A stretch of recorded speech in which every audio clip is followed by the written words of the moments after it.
Tuesday.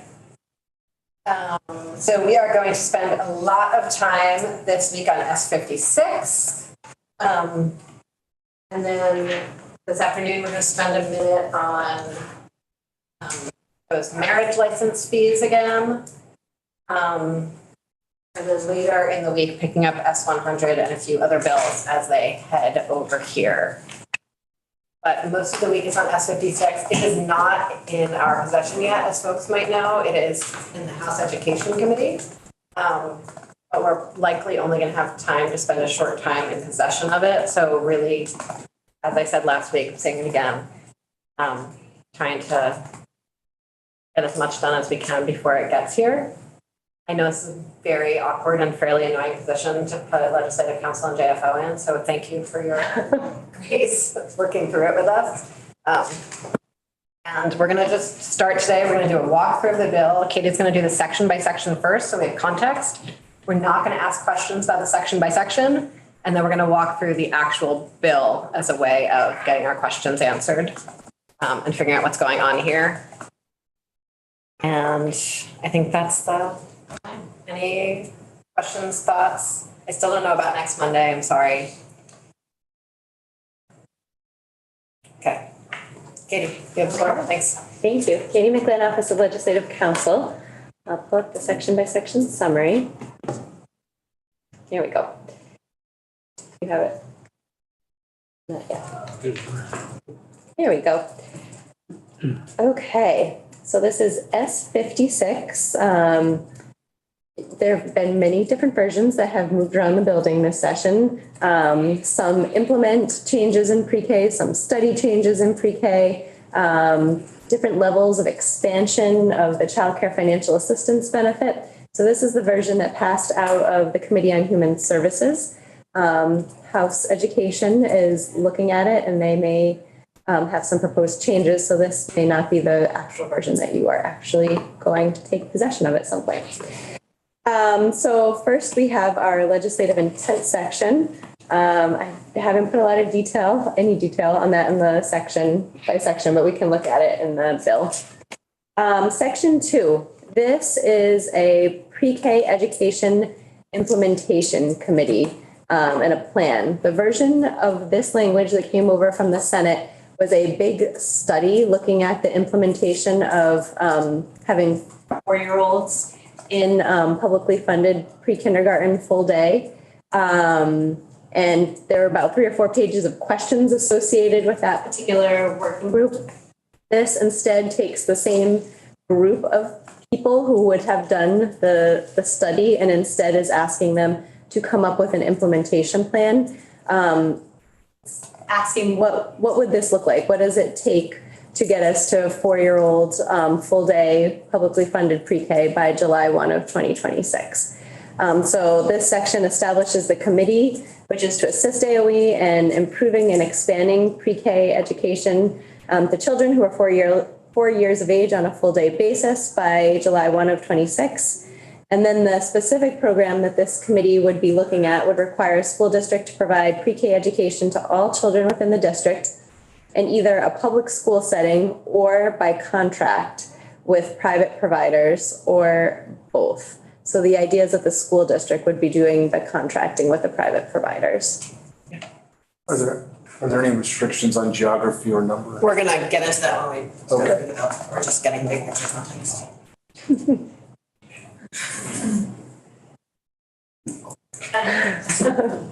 Thanks for listening so well. So section 3 is the weighted long-term membership and per pupil education spending. This replaces the current weight of negative 0.54 for pre-kindergarten children with a weight of 1, effective July 1, 26.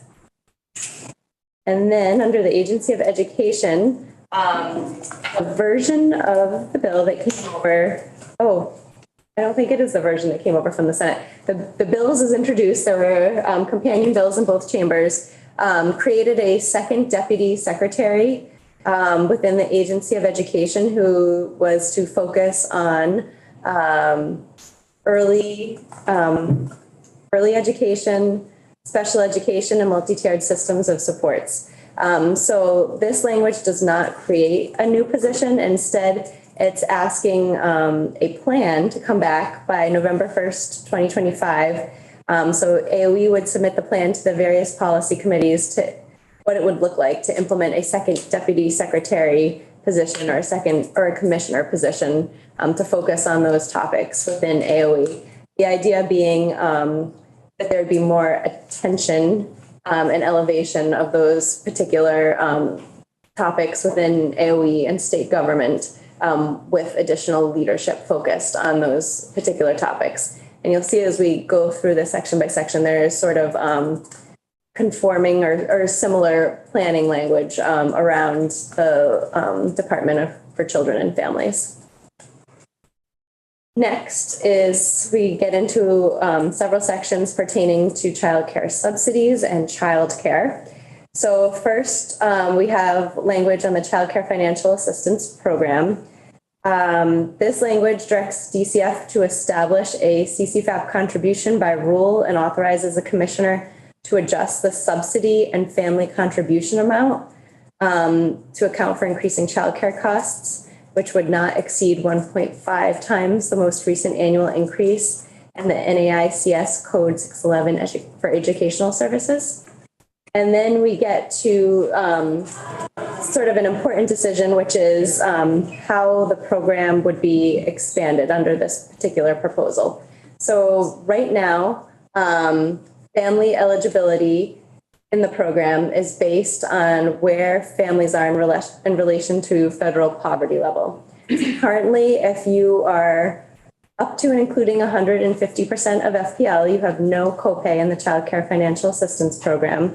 And the program extends up to families who are 350% of FPL. So the families who are between 151 and 350% of FPL have some family contribution on a sliding scale, depending where they are on the FPL scale. This proposal moves the 350 up to 550. So families up to and including 550% of FPL would be eligible for a CCFAP benefit in relation to the size to their FPL, so that the families at 550% FPL would be receiving a smaller benefit than families, for example, who are at 250 FPL. The next section 5A amends the same section we just looked at, but you'll see that the effective dates are different. So first we have a January 1, 24 effective date for expansion of the program. And then next July, we have language that requires DCF to ensure CCFAP applications use simple, plain language, are available in electronic and paper formats, and comply with the Office of Racial Equity's most recent language access report. And this... It's just going back to the FPL requirements. I think we'll get into that when we get deep into the FPL requirements. Also in this section, authorizing Vermont residents who have a citizenship status that otherwise prevents participation in CCFAP to be served by the program using solely state funds. In section 5B, this is language about the size of the family contribution. So currently, under existing law, a family at 151% FPL, their family contribution starts at $25 a week. So this increases that to $27 a week. So the lowest copay that a family could have under this proposal would be $27 a week, and it would increase progressively as the family is higher in the FPL chart. Next, section 6, this is a provider rate adjustment. So this is also effective January 1 of 24. So this language directs DCF to provide an adjustment to the base childcare provider reimbursement rates in CCFAP for services provided at family childcare homes, center-based programs, and after-school and summer care programs. In order to figure out what this adjustment will look like, first, the rates account for the age of the children being served, because we know that it's more expensive for a provider to serve an infant than to serve, let's say, a 3-year-old. So the adjustment is based on the age of the child served, and they're 38.5% higher than the current fiscal year 23 5-star rate for programs. So right now, DCF operates what's called the Vermont STARS system, and providers are reimbursed in part based on how they are, I don't want to say scored, but their quality level. And there's between 1 and 5 stars that determines quality level. And so what this does is assumes that every provider would be at a 5-star level. And from there, an additional 38.5% would be added on top of that. And that would be the new rate. Additional step for family childcare homes, there's a differential between family childcare homes and center-based programs. So there would be an additional adjustment to try to close that differential by 50%. And then providers in the same category would receive the same reimbursement rate payments, assuming they're in the same setting. Next is the appropriation for the last two sections. So this is an appropriation for section 5 and 6. 5 was expanding the program from 350 FPL to 550 FPL. And we also had the rate adjustment we just looked at, the 5-star with a 38.5% on top. So this language and the first bullet in section 7 says that in addition to other funds appropriated in fiscal year 24 for CCFAP, this appropriates $48,699,264 for those two changes. And then additionally, we have the second bullet, the same intro language in addition to funds appropriated elsewhere in fiscal year 24 for CCFAP. This appropriates $4 million from the general fund to the Child Development Division to administer the adjustments to CCFAP required by this act through the creation of 6 new positions within CDD. And of this $4 million, $2 million is appropriated to the community child care support agencies. Section 8, readiness payments. So much of the language we've just talked about takes effect on January 1, 24. That's when the CCFAP expansion would happen and the rate adjustment would happen. These readiness payments are designed to go out the door between July 1, 23 and January 1, 24. So the 6-month period before this takes effect. And the money is flexible to enable providers to prepare for any changes they need to accommodate these changes. So this could look like retention bonuses or signing bonuses for providers, updates to facilities perhaps, but it's a fairly flexible fund that the commissioner would distribute in preparation for that January 1 date. I'm curious whether making improvements to step up into the next level of stars would be considered eligible use of funds as currently. Does it fit on that list of what's currently here now? So this draft, as we keep going, removes the link between stars and payments, and then it creates an incentive program. No questions? Ideally, we're gonna get into, we're gonna just get like a big picture of what are all the pieces of this bill, so we know that our real answers in section 10 before we ask our questions in section 4. And we can like look through the actual language of the bill when we get to that. I'm so passionate about childcare. Yeah, it's very, very hard to wait. It's just like, I think with a bill this complex with all these pieces, it's helpful to know how they fit together before we actually learn more about section. Okay. Thank you. So I will just say that there's language, just to give you a preview, there's language about incentive bonuses that would sort of capture the idea of providers that are improving quality. It wouldn't be called stars anymore, but there is a linkage between quality and incentive payments. Okay, so section 9 is payments to providers. So this is where we sort of have our formula, which links, which describes how providers are reimbursed under the Child Care Financial Assistance Program. And as we mentioned, right now, there's this linkage between a provider's STARS ratings and their provider and their reimbursement rate. So this provides for a new methodology for providing, for calculating provider payments.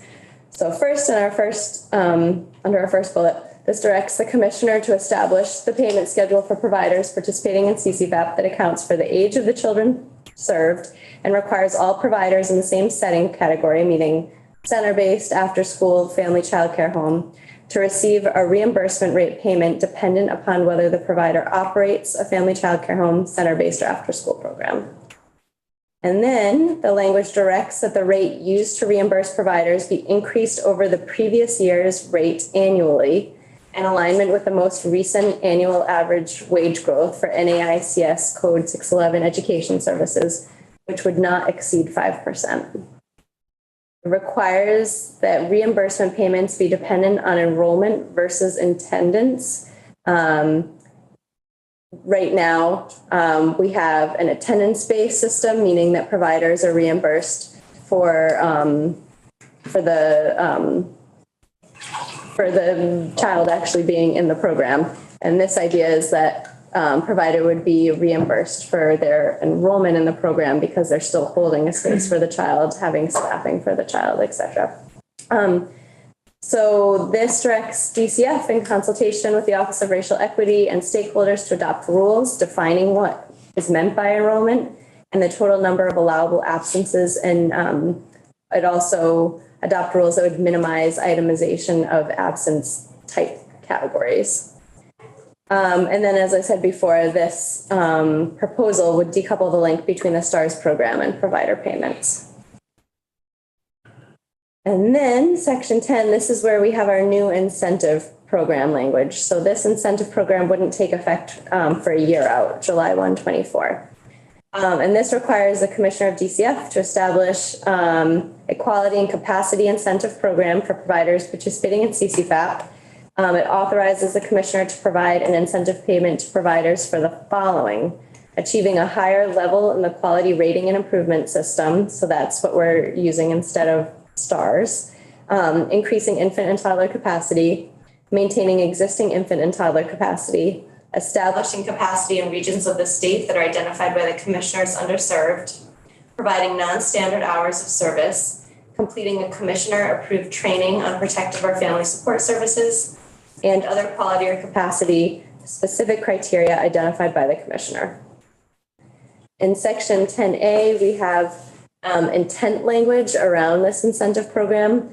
This intent language specifies that it's the intent of the General Assembly that in fiscal year 25 and in future fiscal years, at least 10 million is appropriated for this incentive program. In section 11, we have language that prohibits child care providers from charging an application or waitlist fee for families applying for a slot at a child care provider where the child otherwise qualifies for CCFAP or would qualify for CCFAP even if they're not formally enrolled yet. Child care tuition rates. Section 12, this would prohibit a provider from increasing the annual child care tuition that exceeds 1.5 times the most recent annual increase in the NAICS Code 611 educational services. Section 12A requires DCF to consult with the Office of Racial Equity in preparing all public materials and trainings related to CCFAP.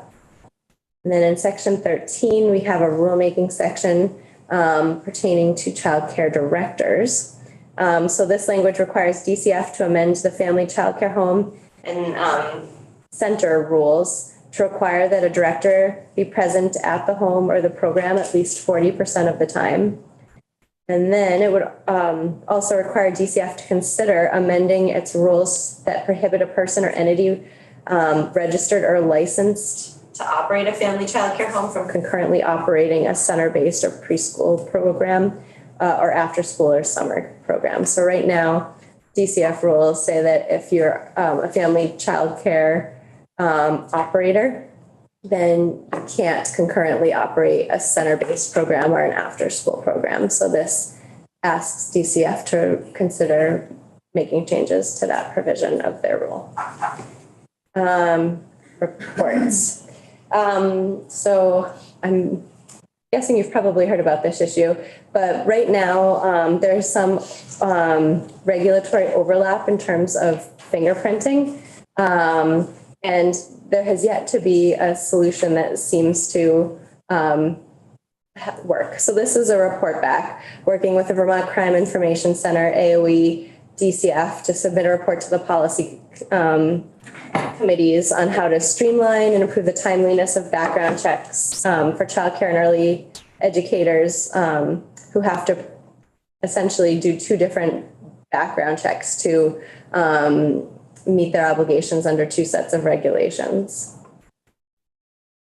Section 15 is provider compensation estimate analysis. So we have two reports coming back November 1st of 2024. The first one is from JFO in consultation with DCF and BASI, Vermont Association of Early Education. For education. Vermont Association. Okay, Education of the Child. I asked a question I didn't answer to. Maybe other people didn't answer. I'm sorry. That's totally obnoxious. I should have just said what it was. Point of order? I'm sorry. Yeah. So JFL will consult with those parties, and they're required to submit a report to the policy committees containing a fiscal estimate of the cost of implementing a professional tiered system of compensation for the child care workforce using the total cost of care estimates. So total cost of care, meaning kind of a different model for reimbursing providers, but looking at holistically, what does it cost to serve a child in a childcare setting and all the different costs that go into it. Provider salaries, the physical facility, if you're renting a space or purchasing a space, keeping the lights on and having supplies, et cetera. So looking at the cost of care under that model. And then the second report is requiring legislative council to submit a report concerning the extent to which the state is authorized to impose a compensation scale on private child care providers for professionals providing child care services. Next, we have a plan in section 16 on special accommodation grants. So this report would come back in a year. And CDD would, in consultation with stakeholders, it would be required to develop and submit plans to streamline and improve the effectiveness of special accommodation grants. Those are grants, for example, children who may have a special need that needs to be accommodated. It's an extra, I don't want to say pot of money, but it's extra funds that are available to CDD to provide special accommodations, as the name suggests, for students in a child care setting who might have special needs that require special service. Next, I hope it's okay if I admit Beth. I see maybe you don't see it on your screen that it popped up. Virtual. Oh, I have waited. No, it's fine. She was sitting there for a long time and I started Sorry about to that. feel worried. Thank you. And she'll be interested in the next section. So, section 17 has 3 sections in it. Section 17 creates a little subchapter pertaining to after school and summer care grants. So first, we have language that establishes the grant program to provide grants for children and youth programming operating in public or private school settings outside of the school day and over the summer, excluding for the purposes of technical assistance, program implementation, program expansion, sustainability, and related costs. And then in selecting from among grant applicants, AOE and DCF are directed to prioritize applications that serve children and youth in underserved communities. And then we have language that sets up a special fund for this grant program. So we're establishing the special fund. The special fund is to consist in part of the cannabis sales tax revenue. And the special fund is to be administered by an advisory committee. The next section establishes this advisory committee. So 3803 creates the advisory committee that is to be jointly managed by AOE and DCF. And the advisory committee is to provide recommendations to the secretary and commissioner regarding after-school and summer care grant program and to administer the after-school and summer care special fund. And this language requires the advisory committee to submit an annual report addressing outcomes data on grants awarded under the after-school and summer care grant program. Then we have language that directs revenue from the sales and use tax on the retail sales of cannabis or cannabis products to the after-school and summer care special fund. My understanding is that right now, those funds are directed to after school, but it's coming, but it is in session law. And then I think it's also. There's also a lot of this language is in the budget as just passed the Senate, so we're gonna spend some time diving into this. That probably won't be your problem, Katie. Okay, great. And, yeah, I was going to say that this language, different variations of this language is, I think, House budget, Senate budget. So there will just need to be some coordination at the end of the session to make sure we only end up with one version of this after-school language. Okay. So next is language on workforce supports. This removes the repeal of the student loan repayment assistance program that is currently scheduled for July 1, 2026. So we already have a student loan repayment assistance program. When it was first enacted, it was time limited, July 1, 2026, and this language essentially repeals the repeal and a corresponding cross-reference. Next, section 20, we have a presentation requirement. So by February 15th of this coming year, DCF is required to present to the policy committees regarding the feasibility of and any progress towards establishing administrative service organizations for childcare providers. Next, section 21, the technical assistance and accountability. This requires Building Bright Futures to provide technical assistance relating to the expansion of childcare, pre-K, and after-school and summer care by monitoring accountability, supporting stakeholders, and defining and measuring success, and maximizing stakeholder engagement. This is in the form of ongoing work and an ongoing report. Section 21A is an appropriation for this work by Building Bright Futures. So of the $4 million in section 7B that we looked at, DCF is to allocate $266,707 to Building Bright Futures for the implementation of the previous section.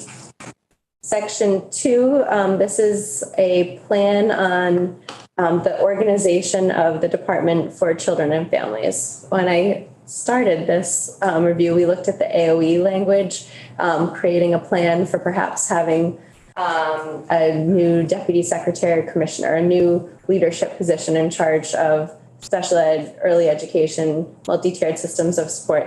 This is kind of a corresponding report asking AHS to look at the organization of DCF and make proposals with regard to its reorganization to sort of find ways to emphasize childcare and early education.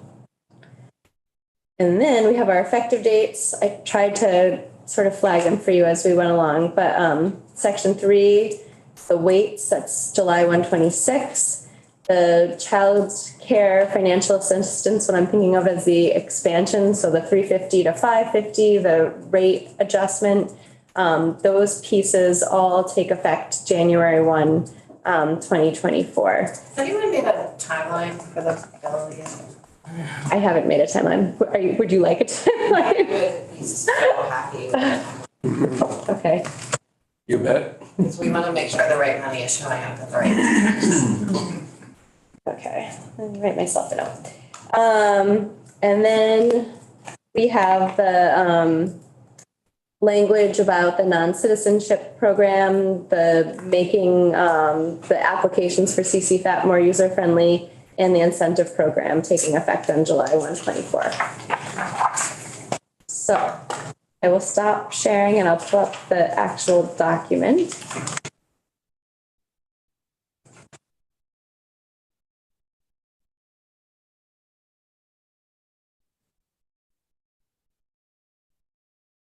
Oh.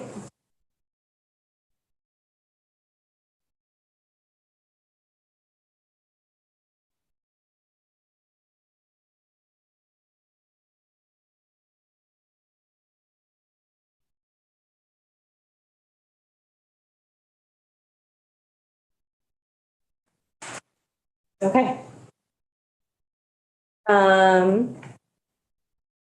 Start over? Basically, yeah. Okay. Thank you. What's the policy on question? Now we're in questions. Feel free to ask questions. Section 2. Great, let's see if there are any questions about section 1. I'm just, gonna try to be linear. It's Tuesday, so I haven't given up yet. Does anyone have any questions about legislative intent? I have a question about legislative intent, actually. Okay. So I know that there's really comprehensive legislative work in here. Does that actually do anything? So legislative intent, it's a policy statement, it's aspirational. So it's not, So no. I mean, it's laying out what your policy vision is. Okay. But in terms of, do you have to, I don't know, let me try to find an example. Is there a policy mandate to increase access? And that is something that has to happen. This language isn't the language that would require that. It would be more embedded into the other sections. Thank you. Do you also have a question about section 1? Yes. I'm attracted by two facets. One is the emphasis or the mention of the workforce plotting, if you will, the expansion of that, both quantity, quality, but also financial stability of the child care programs. I can imagine that those two objectives would require some prescriptive language that would allow us to be real clear what the needs were and when we could meet them under the rubric of stable. Thank you. You're suggesting it's not there? Excuse me, we're not there at the section that's prescriptive yet, Okay. young fella. Well, I'm just, Yeah, what you said here. we'll get there. Section 2. Okay. Flying right along. So this is the pre-K education implementation committee and the plan. So this is not implementing a change to pre-K statute. This is instead saying this is the vision for pre-K. How do we get there? What is the plan to get there by July 1, 26? So Yeah. okay, this creates the committee. It's to assist AOE in improving and expanding accessible, affordable, and high-quality pre-K education for children on a full-day basis on or before July 1 of 2026. The program under consideration would require a school district to provide pre-K education to all children within the district in either a public school or by contract with providers or both. As used in this section, when we refer to child or children, we're referring to children who are 4 years of age on the date by which the child's school district requires kindergarten students to have attained 5 years of age, or children who are 5 years of age and not yet enrolled in kindergarten unless otherwise specified. Then we have the membership of this committee. We have the Secretary of Education and Secretary of Human Services serving as co-chairs, the Executive Director of the Vermont Principals Association or designee, Executive Director of Vermont Superintendents Association, Vermont School Boards Association, Vermont National Education Association, Vermont Council of Special Education Administrators, Vermont Curriculum Leaders Association, Building Bright Futures, a representative of a pre-qualified private provider operating as a center-based program appointed by the speaker, a representative of a pre-qualified private provider providing pre-K education in a family childcare home appointed by the Committee on Committees. Question. Does the Committee on Committees meet off session?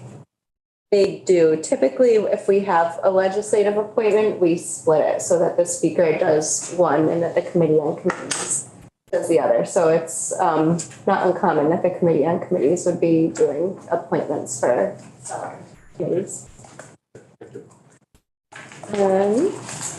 Page 4, Head Start Collaboration Office Director, Let's Grow Kids, Vermont After School Inc., And then we have 2 family representatives, one with a child 3 years of age or younger when the committee initially convenes, and the second with a pre-K age child when the committee initially convenes.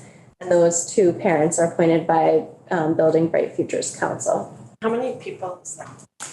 Um,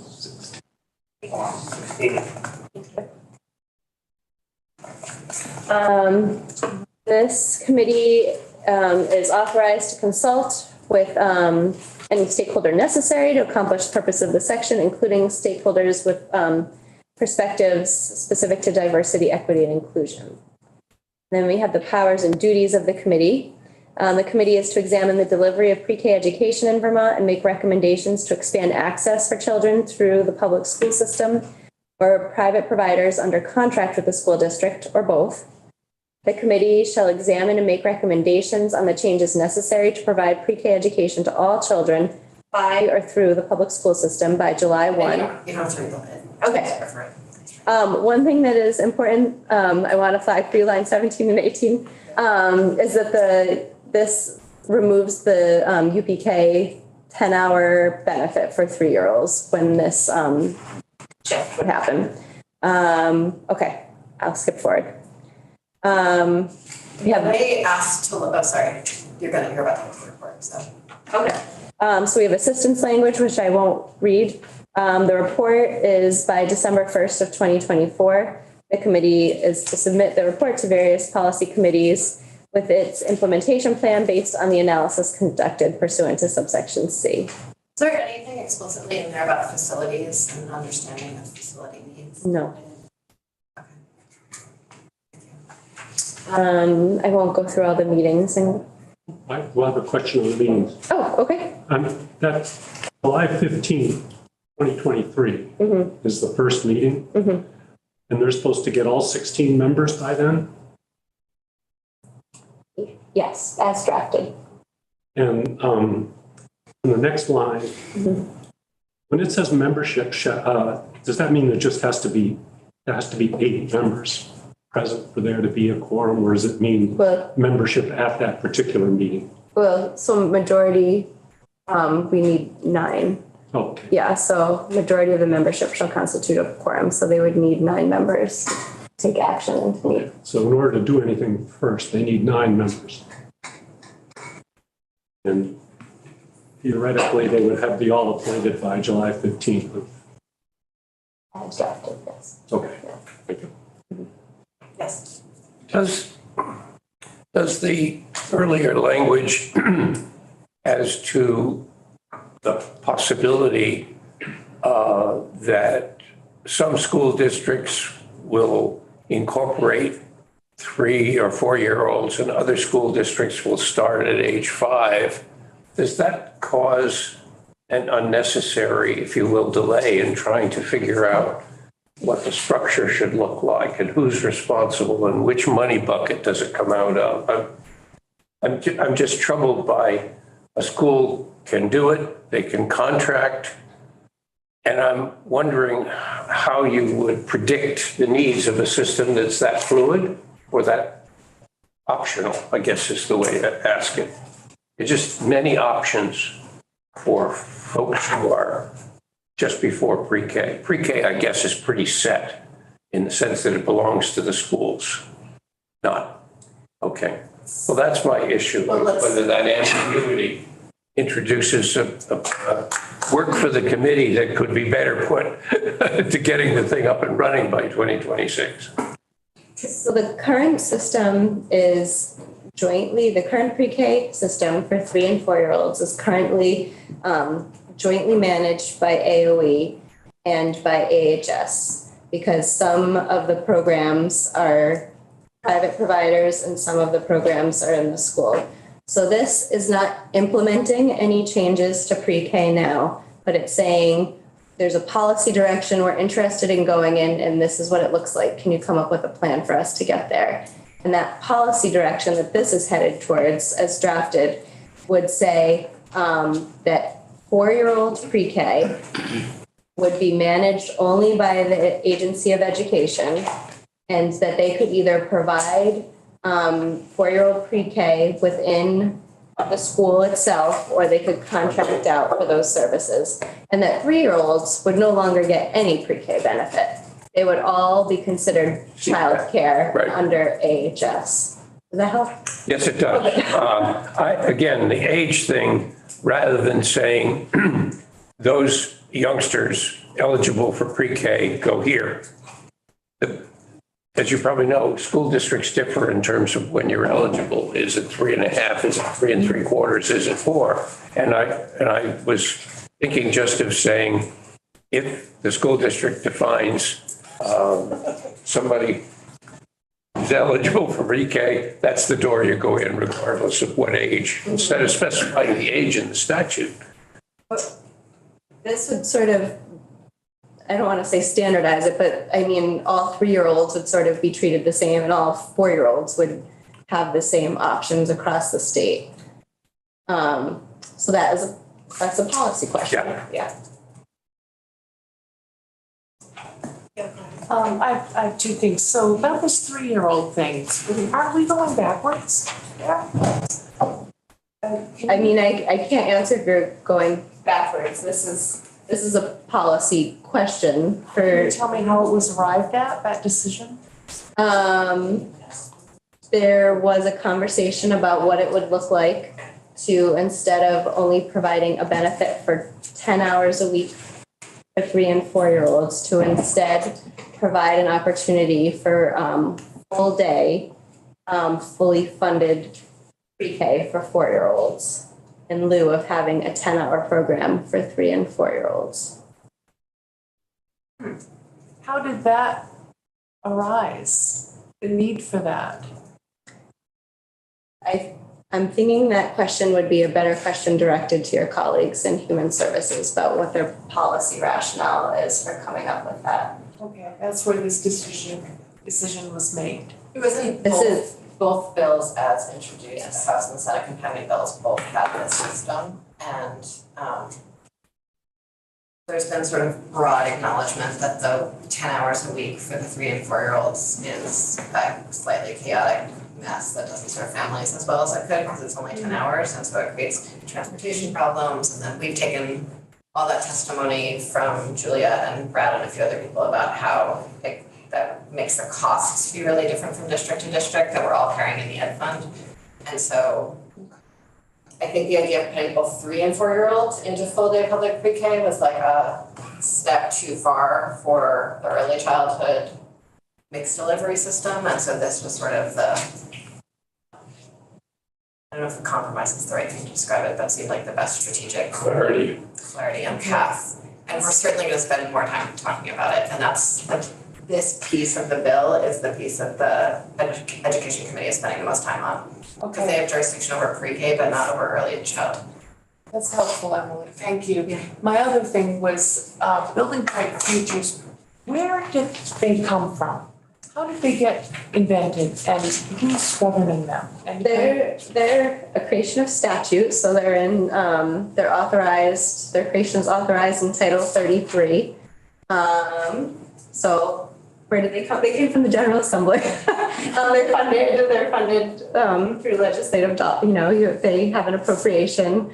And they are sort of the entity that's responsible for monitoring. They cross both worlds, education and childcare, but they sort of monitor childcare and early education throughout the state. And they provide guidance and information to the governor and to the General Assembly. That's their their statutory duty. Yeah. who oversees them? Is it the agency?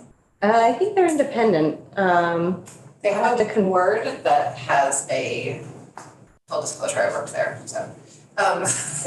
They have a board that's a mix of public, I think maybe by statute, I'm not sure about this, a mix of public and private sector participants. So there's always 2 legislators on it. Jessica Brumstead is the House member, and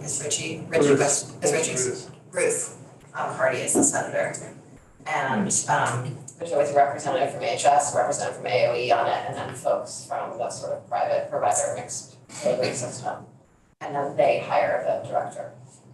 The board hires the director. Okay, that's also helpful. Thank you. And Morgan Crossman came in last was that last week? Was she here? She spent a lot of time in the building this She's the session. executive director. Yes, I remember her. Okay, great, thank you. Okay. So far, so good. So I was gonna move past the compensation language. It is for 18 meetings.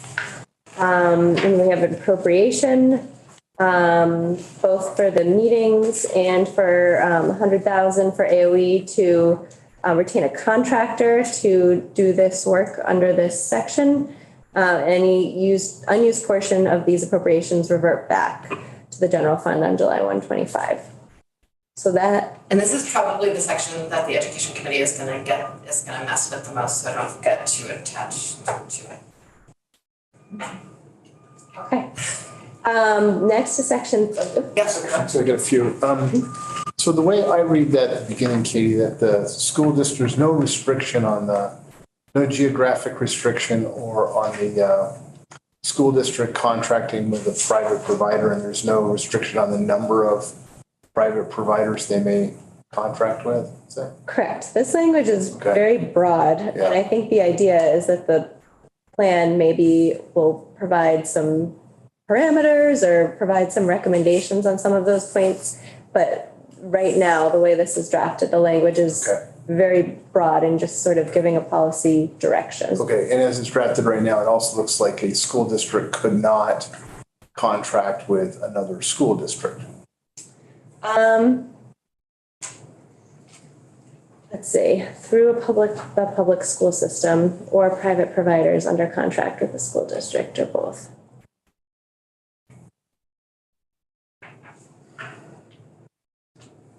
You know, I'm leaning towards no because the language in the bill is introduced specifically called out tuitioning to another school district and this does not. Okay, I'll just put that on my.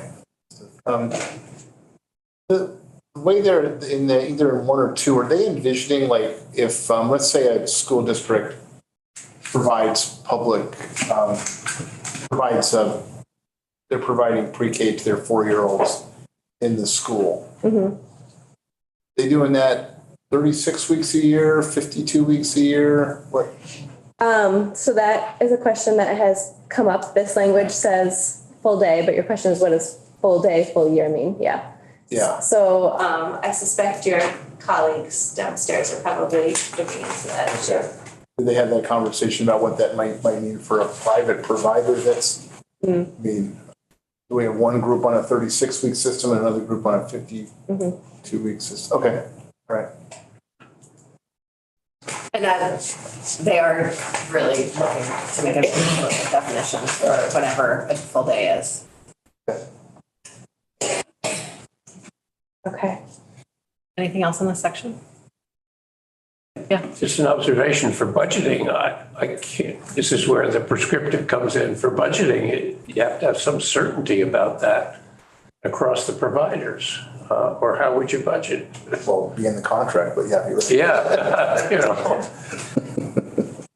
But I mean, for a system budgeting, as opposed to individual budgeting of the contract, if the contracts are different, the budgets are different for those.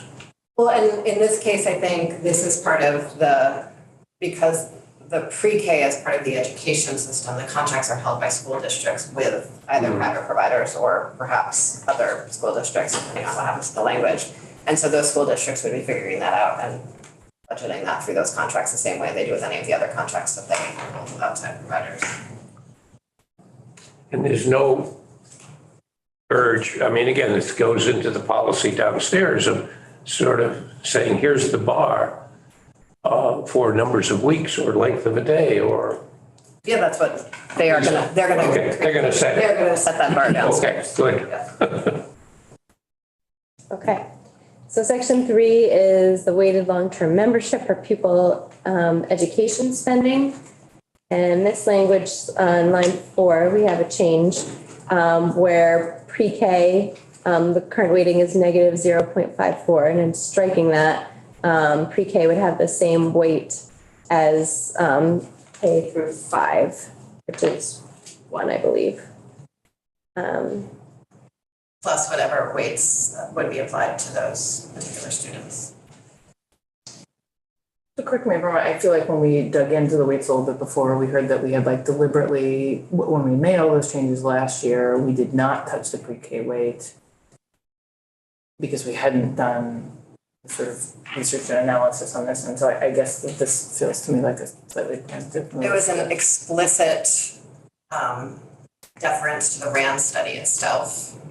And so Julia will join us at some point to talk about sort of parallels between the RAND study and a weight of one and what that looks like. But that's, I think, one of the policy reasons for not doing this year. In that, like, there's still some math to be done. And Julia is going to come in and talk to us more about what she needs in order to be able to do that math well, which might need to go, the additions we might need to make into that study for it to work. Great, I feel very strongly that we not make changes to weights until we've done the You don't want research. arbitrary weights. I mean, as fun as the arbitrary weights have been for the last few years, let's not go there again. Yes. And the RAND study has, we're close to having the information we need to do it. But Julia has suggestions to get more information. Okay. Section 4, this is the leadership language with regard to AOE. So by November 1st of 2025, AOE is to submit a plan to various committees to implement the second deputy secretary position or commissioner position within AOE. The purpose of elevating the status of early education, special education within the agency in accordance with the governance report that came back from Act 45 of 2021. The plan shall achieve greater parity in decision-making authority, roles and responsibilities, and reporting structure related to early childcare and learning across AOE and DCF. Next, we start getting into our childcare language. So we have section 53512, and our change is in subdivision A2. And this language is that the subsidy authorized in this subsection, meaning CCFAP, and the corresponding family contribution are to be established by the commissioner by rule and bear reasonable relationships to income and family size.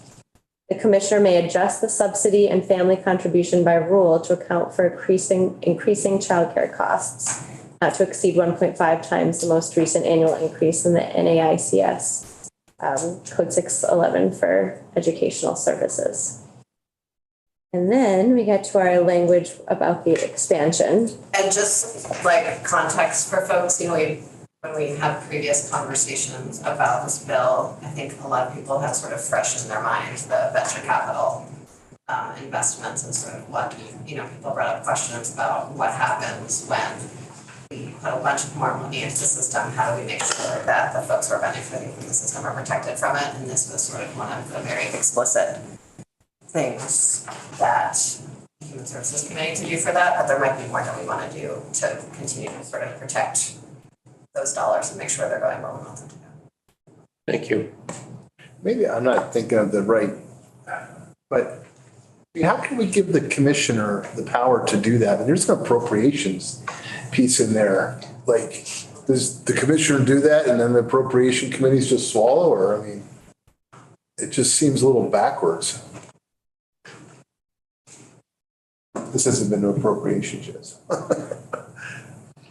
Do you have any thoughts on that? There's a lot, my understanding is there's a lot about adjustments to subsidy and family contribution that has happened by rule in the past. Some of this language is existing language. So right now, the subsidy authorized by this subsection is established by rule. So the subsidy itself, what's changing here is the corresponding family Copay is being set by rule by the commissioner.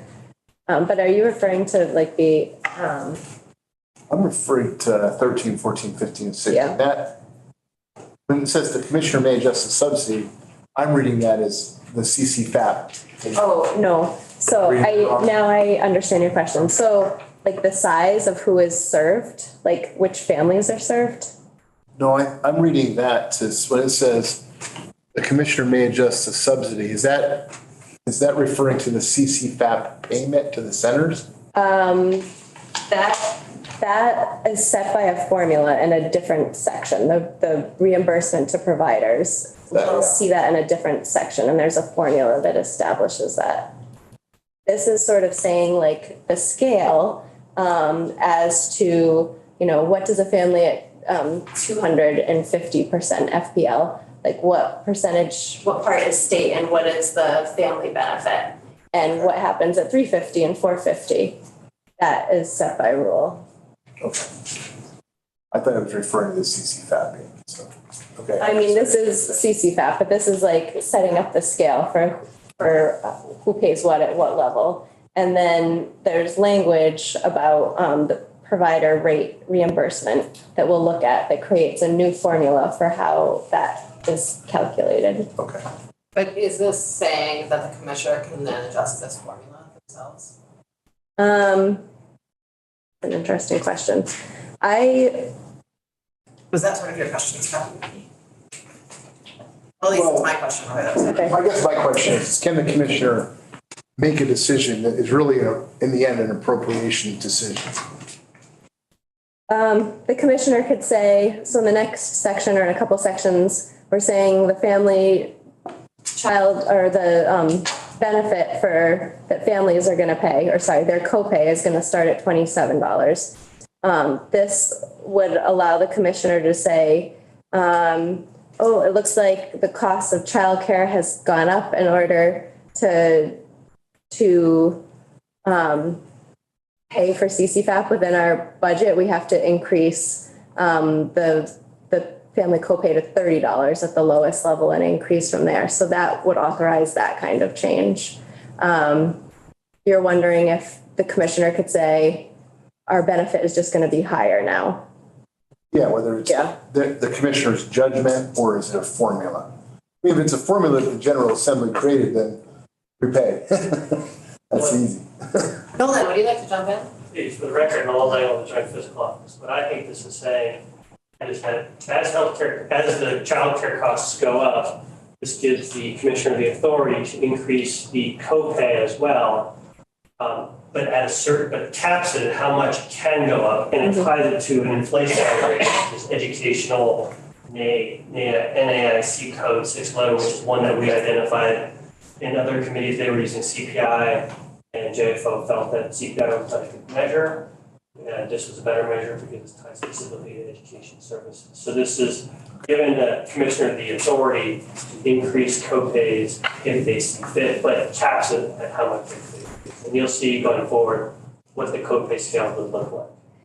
But I think it's worth flagging this question because the language on line 14 is may adjust the subsidy and family That's just contribution. somewhat, yeah. Yeah, it's not just family contribution. So I think it's worth flagging to make sure we're capturing the intent of whatever committee is looking at this. If we're just going to go in a slightly different direction around this CCFAP section, I see a lot about eligibility tied to family income level.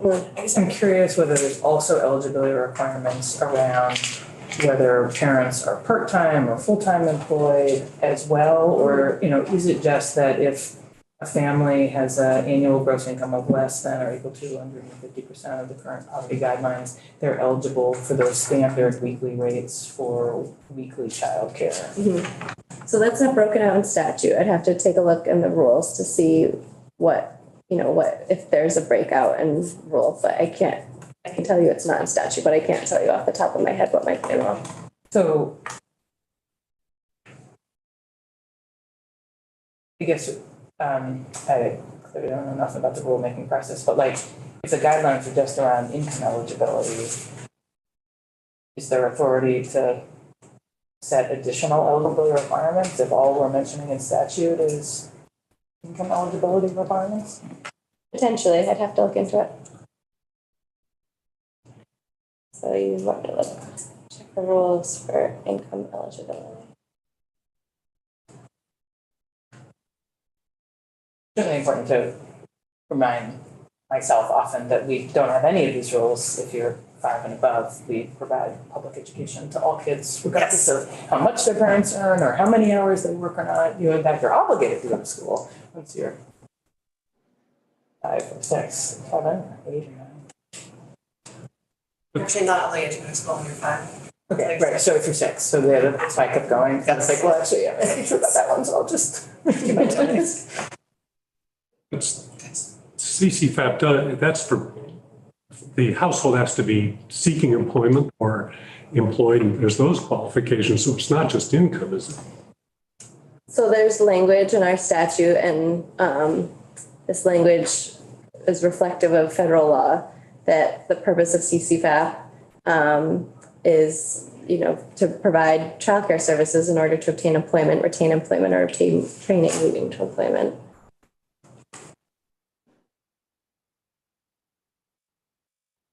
And I guess what I wonder is like how that relates to, again, this last line, if you're making under 50% of federal poverty guidelines, it says you shall not have a family copay. Which seems pretty clear that you would get the full subsidy amount for the weekly care. Oh, wondering whether that is also tied to demonstration of a certain number of hours of work, and just some of the concerns that I've heard around inconsistent treatment for W-2 wage earners and self-employed folks. Like I said, there are calculations on the number of hours eligible for care, which seems to me not necessarily consistent with this, saying that anyone who earns 150% less should not make a family copay. So it sounds, so I, in an effort to. So I think what becomes confusing is there's sort of the two thresholds to access. There's the, you deserve childcare because you're doing something with your time, which, I have lots of policy arguments with, but you're saying that a lot of that's tied to federal law about how CCFAP federal dollars are used. So we certainly are using a whole lot of state dollars here that are not tied to anything.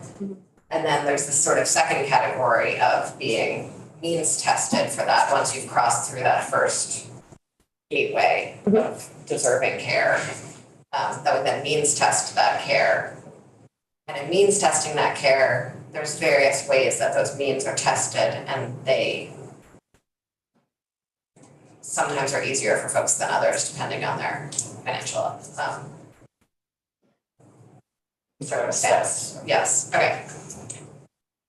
And so let's try to and what's interesting, I think, for self-employed people is that the two gateways line up with each other in weird ways. Okay. Okay. So on page 9, here's our change from 350 FPL to 550 FPL. This is the expansion of the program. Yes. I'm sorry, but can we, on page 8, line 16, can you remind me what NAICS is? Remember, is that a federal program? It's I pull it up, it's code. North American. Joyce is on, she can explain it. Joyce is indeed on. Yes, hi, this is Joyce Manchester with the Joint Fiscal Office. So the NAICS code stands for North American Industrial Classification System. And so you can look at wage increases by industry, and code 611 is for educational services. So that seemed pretty relevant to the early care and education sector. Thank you. Thank you, Joyce. Sure. So I needed to know. Okay. Next, I'll bring us to section 5A. This section takes effect July 1, 2024. It adds 2 new subdivisions. So first, department ensuring applications are use simple plain language format, available in both electronic and paper formats, and complying with Office of Racial Equity's most recent language access report. And in subdivision 6, a Vermont resident who has a citizenship status that would otherwise exclude the resident from participating in CCFAP shall be served under this program, provided that the benefit for these residents is solely state funded. The department shall not retain data on the citizenship status of any applicant or participant. Once a child is no longer participating in the program, then it shall not request the citizenship status of any members of the participant's family. Any records created are exempt from public inspection under the PRA. Page 11, 5B. This is the family contribution piece, so we're setting it in fiscal year '24 that the weekly contribution would start at $27 versus the current $25. So these are for the families that who are paying a copay. So 151 is where the copay starts for families. And it would increase progressively for families at a higher percentage rate of FPL as determined by the department. And that references the language that you were asking about, that the department has the authority to set that family contribution. Yeah. Super nitpicky. So up to 150%, it's zero copay, okay? And so if you're 150.2%, like, is there a little piece in the middle between 150 and 151 that's not in this bill? Do you understand what I'm asking? Yes, but the language in the statute is less than or equal to 150. So if you're 150.1, I would think that that pushes you over. Right, except for that's the bill. Oh, I see what you're saying. This is 151. I know it's One, yeah. nitpicky, but it know what matters. happens to The role of Kurt 150 Taylor is points. being played by Julia Andrews today. So In excess of 150. Nolan is going to answer the question, and then also we are going to have Joyce and Nolan back in. They showed us a variety of different spiky graphs a week ago. Sawtooth. And so that's where all of this is sort of easier to understand than in words. But Nolan. Well, I was just going to say, FPL is always measured to a full number. It's never 150.2. It's always 151, 152, 153. So if they're 151, they need to be on one side. If they're 150. Thank you. Thank you. I wasn't sure. Okay. So this becomes effective on January 1 of 2024, right? This section? Yes. Let me confirm And- that. Yes. In fiscal year 2024, which means we're halfway through the fiscal year, aren't we? Hold on. Let me. That's July 1st is when the new fiscal year starts. What? July 1st is when the new fiscal year starts. 5B takes effect January 1, 24. So this section takes effect January 1, 24, at which point we're still in fiscal year 24. So I'm trying to figure out whether So this would be for a half year. okay. And this is just the kind of thing that I'm hoping to have in our timeline so that we can make sure that the amount of money that we're raising or is needed is all sort of lining up with all these different policy levers all going in. I guess my question is, if you are getting services or benefits in December of 2023, this became effective, that during that year, you should be getting 27. So if you're a family at 151% of FPL in December of 23, your copay is $25. And then when this takes effect on January 1, 2024, then your family copay is $27. Okay, and nobody said, but even though this says that for all of fiscal year 2024, it should be Well, 27. because the section only takes effect January 1, 24, it's not effective for the first half of the No year. retroactive or stuff goes on. Okay. And it isn't retroactive, that's your question. Well, that's my concern. Yeah. Yes. And again, I just am still trying to wrap my head around how this all fits with sort of like hours of care needed. So this is for like a weekly family contribution. Is that like prorated for For a certain amount of hours. hours? The conversation in human services didn't discuss prorating for a certain number of hours, so I don't have a great answer for you. But I'm assuming this is the weekly rate for a full week of care. And then there might be a circumstance where families are determined only eligible for subsidy for a certain number of hours, and then they would only get some portion or would be required to pay some portion of that $27. It's a better question for the department, how they would calculate that, or if they feel they need language directing them to prorate for, a portion of the hours are offered or utilized.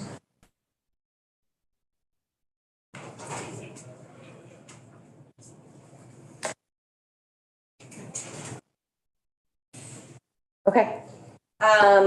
Next is the provider rate adjustment.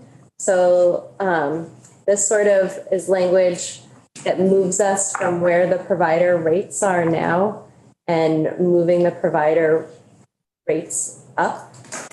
So providers are earning closer to, but not quite at the RAND report total cost of care.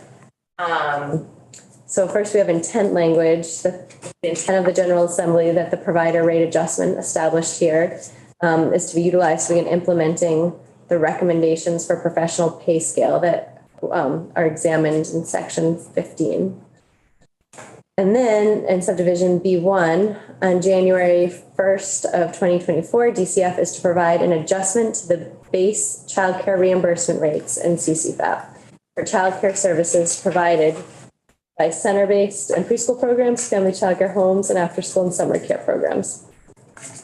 The adjusted reimbursement rate shall account for the age of the children served and be 38.5% higher than the fiscal year 23 5-star reimbursement rate in the STARS program.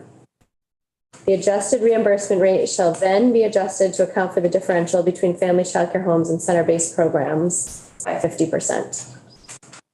All providers in the same setting category receive an identical reimbursement rate payment, which is to be dependent upon whether the operator operates one of the categories we just listed.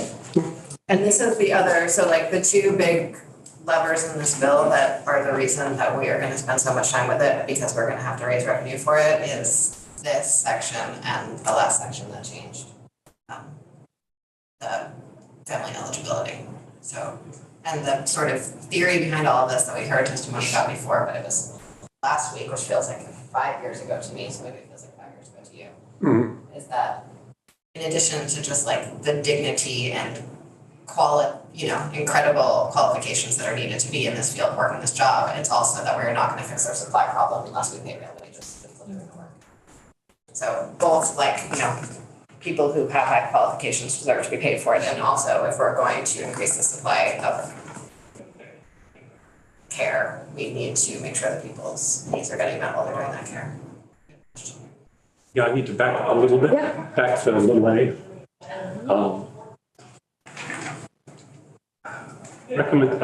Line 12, recommendations for a professional pay scale as examined, but AFO is just giving an estimate. They're in section 15. They're not making recommendations for the pay scale. Who makes the recommendations for the pay scale? There isn't language about making a recommendation for the pay scale. It's just asking them to calculate it. So JFO doesn't know the pay scales they're examining if nobody's making a recommendation. Well, you're basing your work on the RAND. Sorry, I think we just said the same thing. They're using the RAND study, their pay scales in the RAND study, So that they're basing their work on. Okay, they being. JFO. Okay, I don't think it says that explicitly. It talks about the total cost of care. I'm not positive, but. Actually, Or even here, maybe it should say, it should reference the RAND study rather than referencing section 15, which then might recommend. so this says implementing a professional tiered system of compensation for the childcare workforce using the total cost of care estimates, which are estimates that come from the RAND report. Those are from the RAND. So we could reference the RAND report itself. An earlier version of this language had a cross-reference to the RAND report, so you could do something like that. Or if you don't like the cross-reference to section 15, we could cross-reference RAND report there. Cross-reference RAND. I think there's also a question that we're not gonna solve any of this right now, I think, but I think there's also a question about why JFO needs to study it at all if we have the RAND report and JFO already here in the room with us. So that's another question too, I think that could be asked, that I'm asking. I didn't hear your. I was just saying I wouldn't recommend cross-referencing the RAND report specifically for that. we're gonna use the RAM report, but we're also gonna use other stuff in theory. We haven't figured out how we're gonna do it. That's to be determined, or if we're gonna hire somebody to do it. We think we can use the RAM report, but we don't know yet. Okay. So we hire our hands. Sort of skipping ahead to where we were before, just on the reimbursement rate for base childcare provider reimbursement rates. Are the reimbursement rates right now not considered engagement children's studies? They do, because the cost of care is more expensive for infants than older young children. I noticed that was in there and Well, so the idea is to sort of give a holistic package or formula for how this is going to be calculated. So that will be calculated by the weights? no, this is separate from the weights. This is just childcare. So this is HS, DCF regulated childcare facilities, separate. Yeah.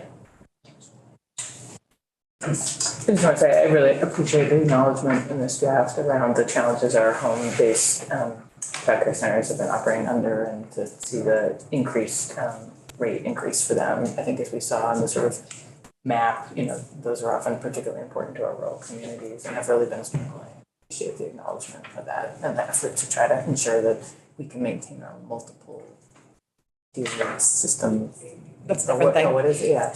Mixed delivery. Mixed delivery model. Multi-tiered system of supports behavioral support. That's Act 173. Special ed. And then there's early multi-tiered systems of support, which going for our early education system. But Mixed delivery. I know that was really important to the Human Services Committee as to sort of really work to close that gap.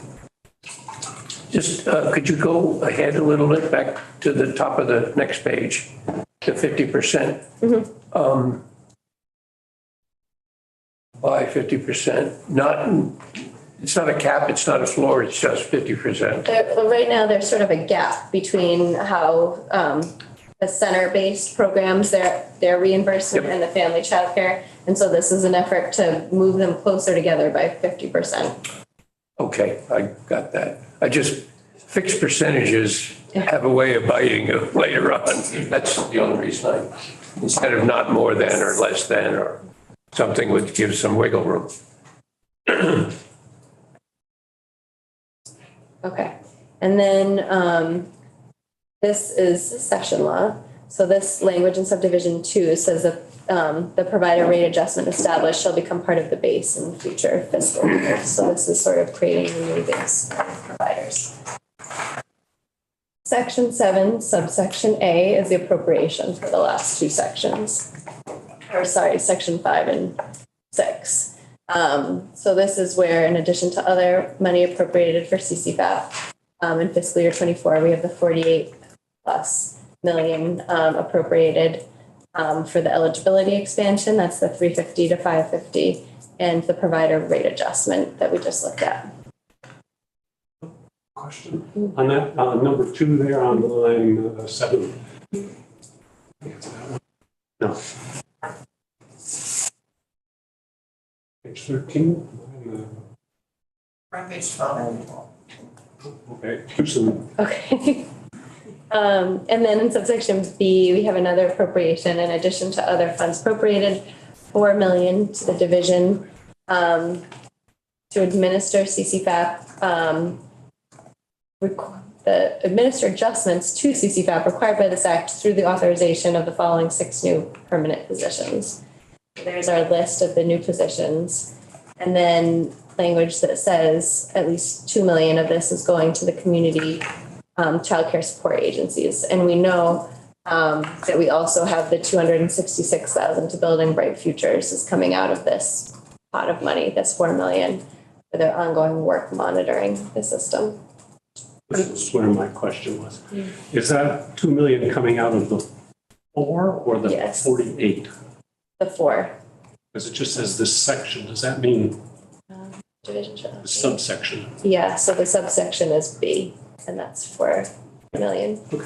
And the appropriations committee look at deep into this part, and what I think is important for us to keep in mind here is that and we'll see this in tables, like we're gonna see this with JFO, but most of what's sort of appropriated for fiscal year 24 is then being carried into future years, and that's what we're gonna need to bring. And I just got a note, currently the co-payments are the same, whether it's part-time or full-time care. Or, yes, it's care, okay.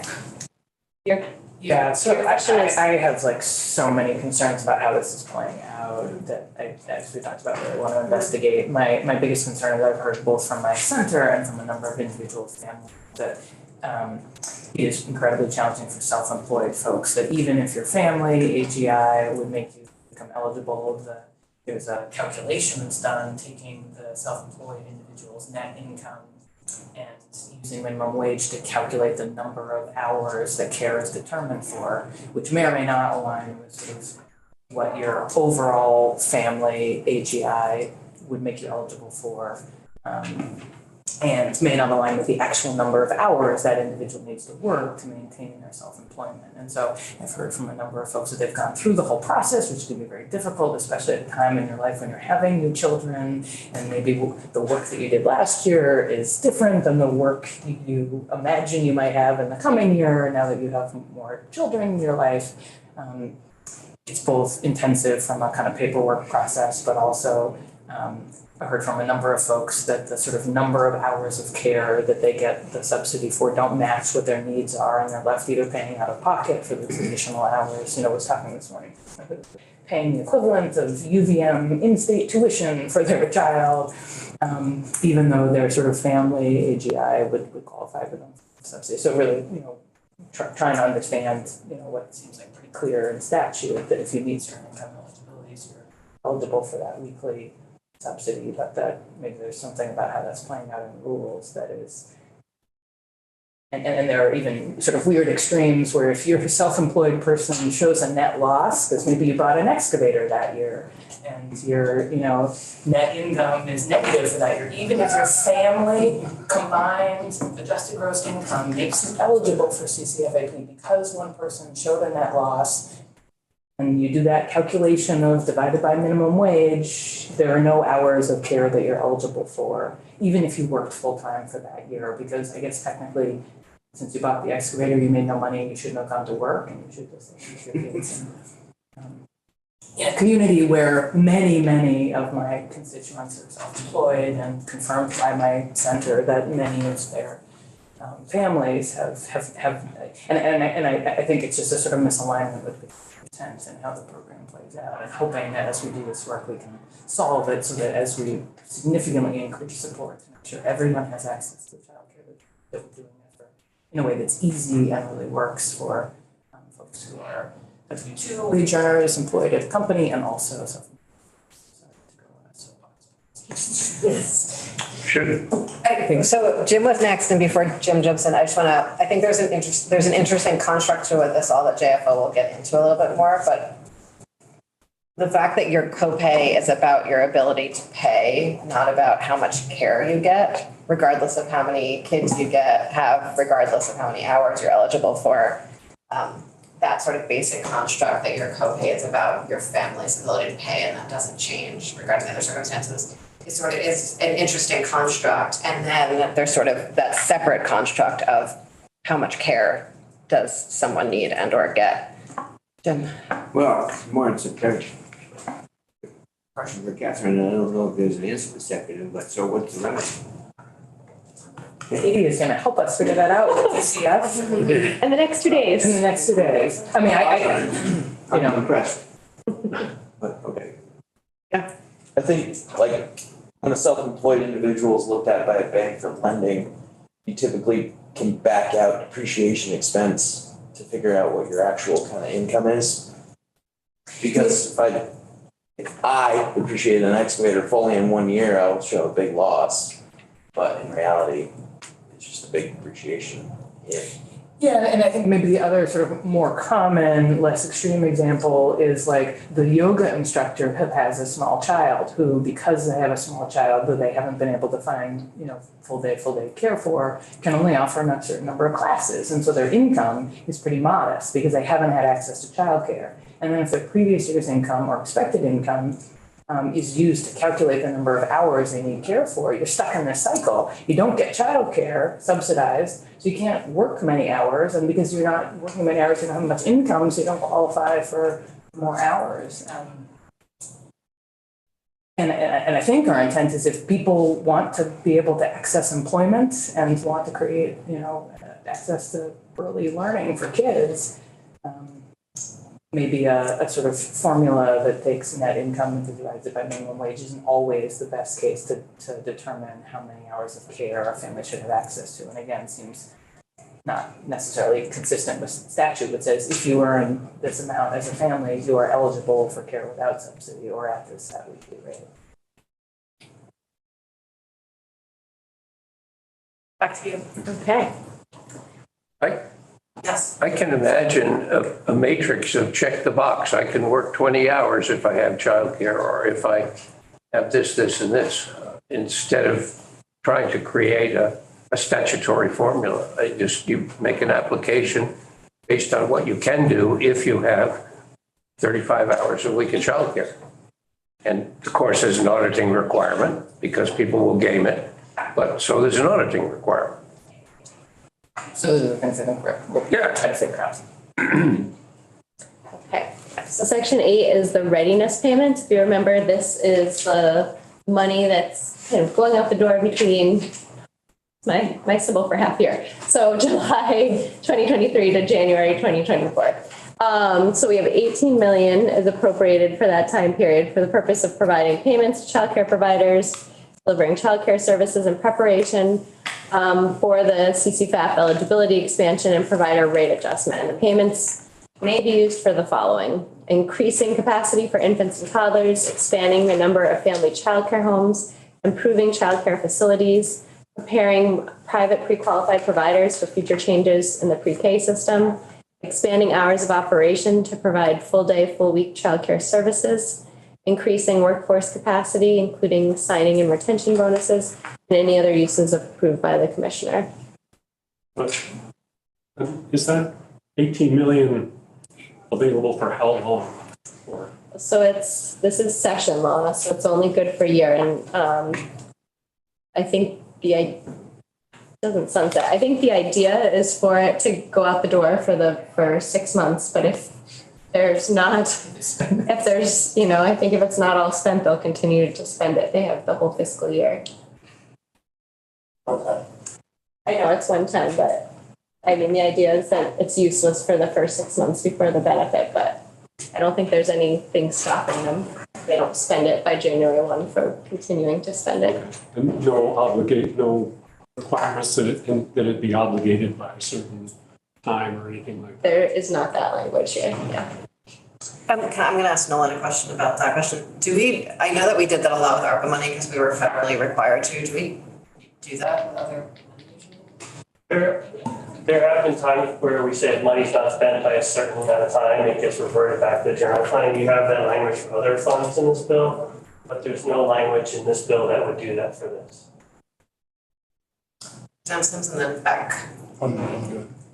So sort of back to my question about increasing quality levels. I understand that later we're increasing the kind of benefit payment if you've achieved that level, but I think, recognizing that some centers may need access to resources to make whatever improvements in order to make the objectives done. Wondering whether those activities could fall under these existing bullets or whether it's worth adding another one that says, or other improvements to help us center achieve a higher quality rating. Whatever it not is the new name of STARS. Yeah, I think we could add that. There is language on line 3, improving childcare facilities. I take that to mean more like the physical part. So yeah, I think potentially you could add language about quality there. My understanding is that there's actually another substantial grant program not in this bill, because it already exists in the world and does not need to be created, that does explicitly that. That's about grants for post-employment. And we can get a little bit of testimony about that. Drake was nodding to agree with me. Or you know, Along that same line, is there anything like a clawback program if someone takes some of this 18 million, improves their own home that they own the deed to, and then decides they don't want to be in childcare anymore? There's no clawback here. Okay. I'm putting that on my list too. Okay. Let's see. So we have the list that we just went through of the funds appropriated. Up to 5% may be used to contract with a third party to provide technical assistance to childcare providers to build or maintain capacity and provide information on opportunities and requirements of the Act. In subsection 2, in administering these payments, the division may use the same distribution framework it used to distribute the Child Care Development Block Grants in accordance with ARPA, or it could use an alternative distribution framework. And then in subsection C, the commissioner is to provide a status report on the distribution of this money to JFC at its November 2023 meeting. And then we get to section 9, and this is what I think of as sort of. Can you go back up again? Oh, yeah.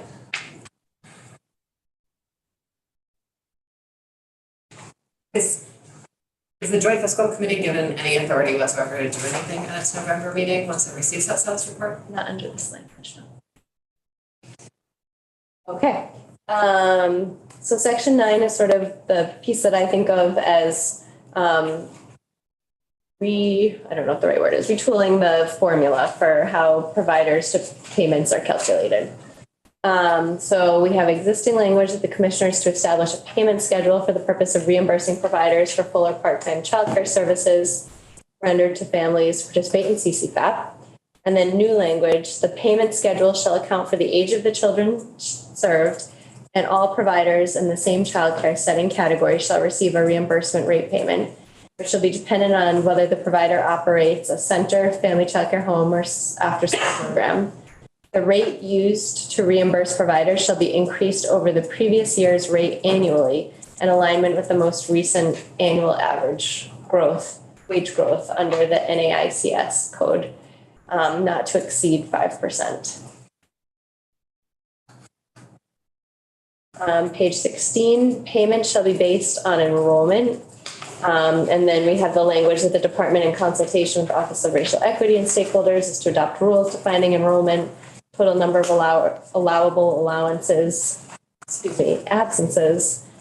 continue participating in CCFAP and itemization of absence categories.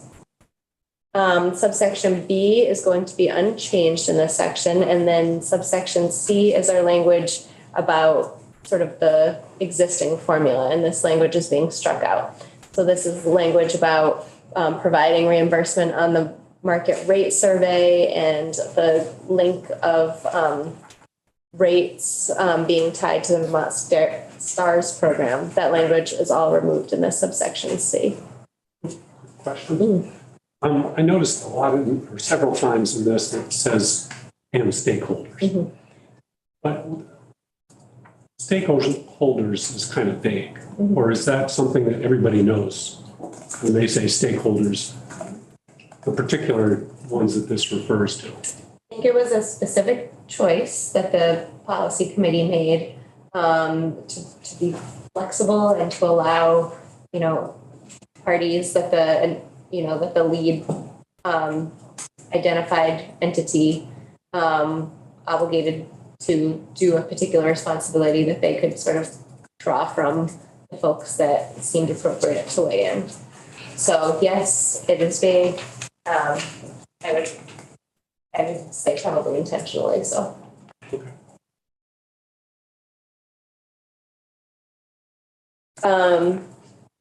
Section 10. So this is a quality and capacity incentive program. This, unlike some of the other CCFAP language, takes effect July 1, 24, so a year out. This directs the commissioner to establish a quality and capacity incentive program for CCFAP participating providers.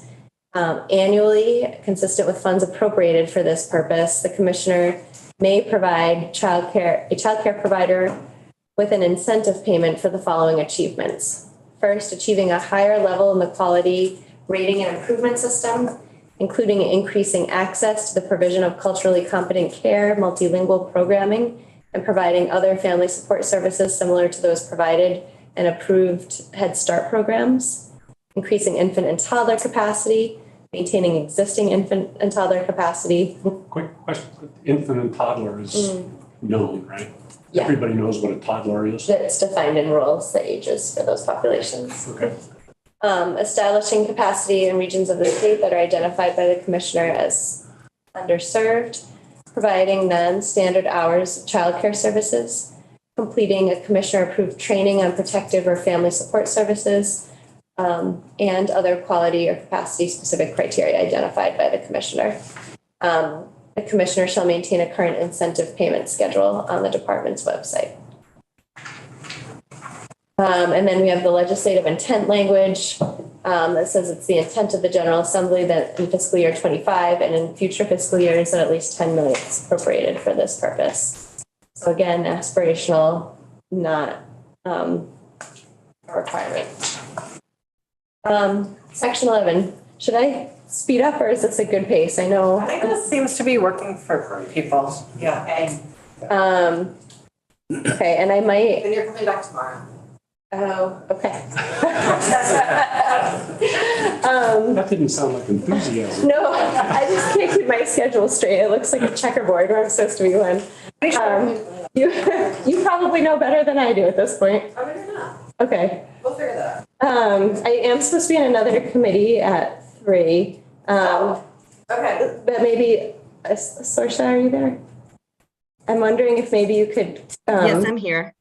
Maybe you could let Lori Morse know I'm running late. Okay. And tell them I can stay later. Okay. Okay. Thank you. Thank you. Sorry about that. Okay. So section 11, this is a childcare provider is not to charge an application or waitlist fee for childcare services where the applying child qualifies for CCFAP. And the provider shall reimburse an individual who is charged an application or waitlist fee for childcare services if they're later determined that when, at the time they were applying, they would have been eligible for CCFAP.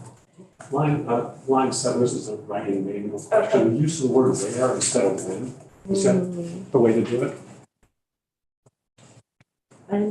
Care services where? That's a good question. I can flag it for the editors. It's gone through editing a few times, but maybe if I ask a specific question, I'll get a different answer. Okay, I will flag that. So section 11, where versus.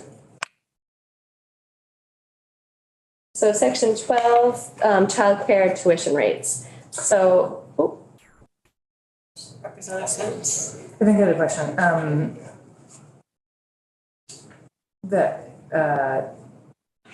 What if you're not a CCFAP eligible child? Can you be charged a waitlist fee? Under this language. It's strange. I think there's one of the sort of other overarching, I think, like challenges or balance in this bill is like where the state's power lies with regard to at like sort of the jurisdiction of CCFAP versus where our jurisdiction lies with regard to just someone licensed in private pay. And certainly like sort of the nexus of control is a little further off for private pay, but it is still a licensed, and regulated program in the state. So it's there, it's just a little looser. Representative Meadows, do you have? I don't know if you can answer this, Katie, but do a lot of childcare facilities charge? The testimony was that, yes, there were a lot of providers that had a waitlist fee or an application fee. And particularly with the waitlist fee, it could be problematic because might have to apply to 5 or 6 places to make sure you have a spot when you're ready. So the concern was that those stack up pretty fast. When my child was 8 years old, I got a call from somewhere. I put them on the wait list when they were 2, telling me the spot was available. I was like, you know that they age while they sit on the wait list, right? It was. You just got, into college. What's the typical wait list charge? I couldn't answer that. I was just curious.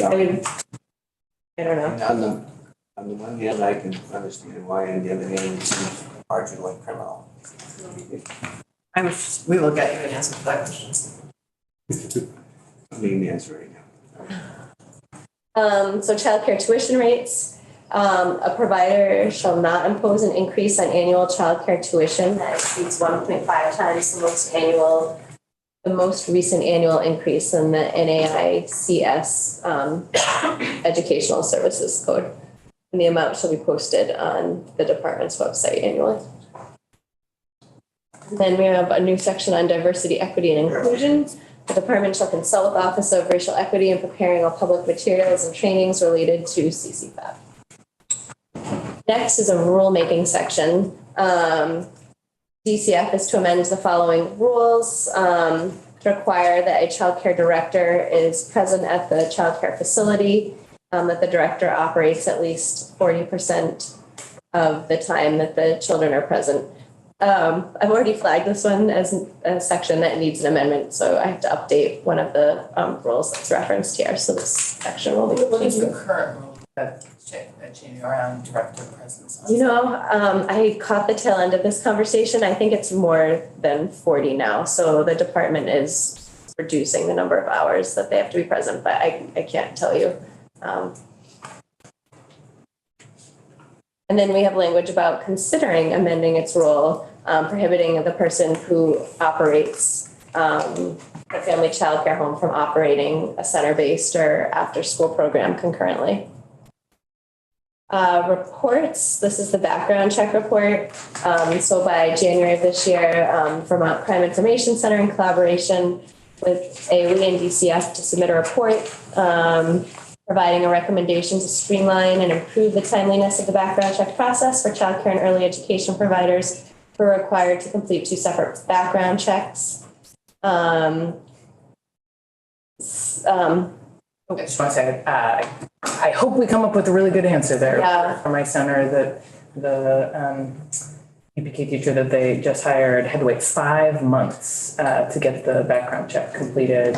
And during that time, although the teacher can count towards the student ratio, they can't be alone with students and toddlers who are using bathrooms, and they just create. So there was a massive background check backlog because of major staffing shifts in the information system office that has now been remedied, and they are catching up. So there are some systemic challenges with the 2 agencies' jurisdiction, but there was also just like a perfect storm of federal rule changes, pandemic things, and staffing changes that have sort of the backlog for that is getting close to being resolved. It is bizarre that you also have to get 2. Yes, that would be sort of, that's the systemic stuff that needs fixing, but yes. And it's finally your link. Oh, good. Okay, thank you. So section 15 is the 2 reports. Source told me that and it just like, I trusted you blindly. Okay, so section A, these are the 2 reports that are coming in November 1st of 2024. The first one is from JFO. The second one is from Ledge Council. The JFO one is on the fiscal cost of implementing the professional system of compensation for the childcare workforce.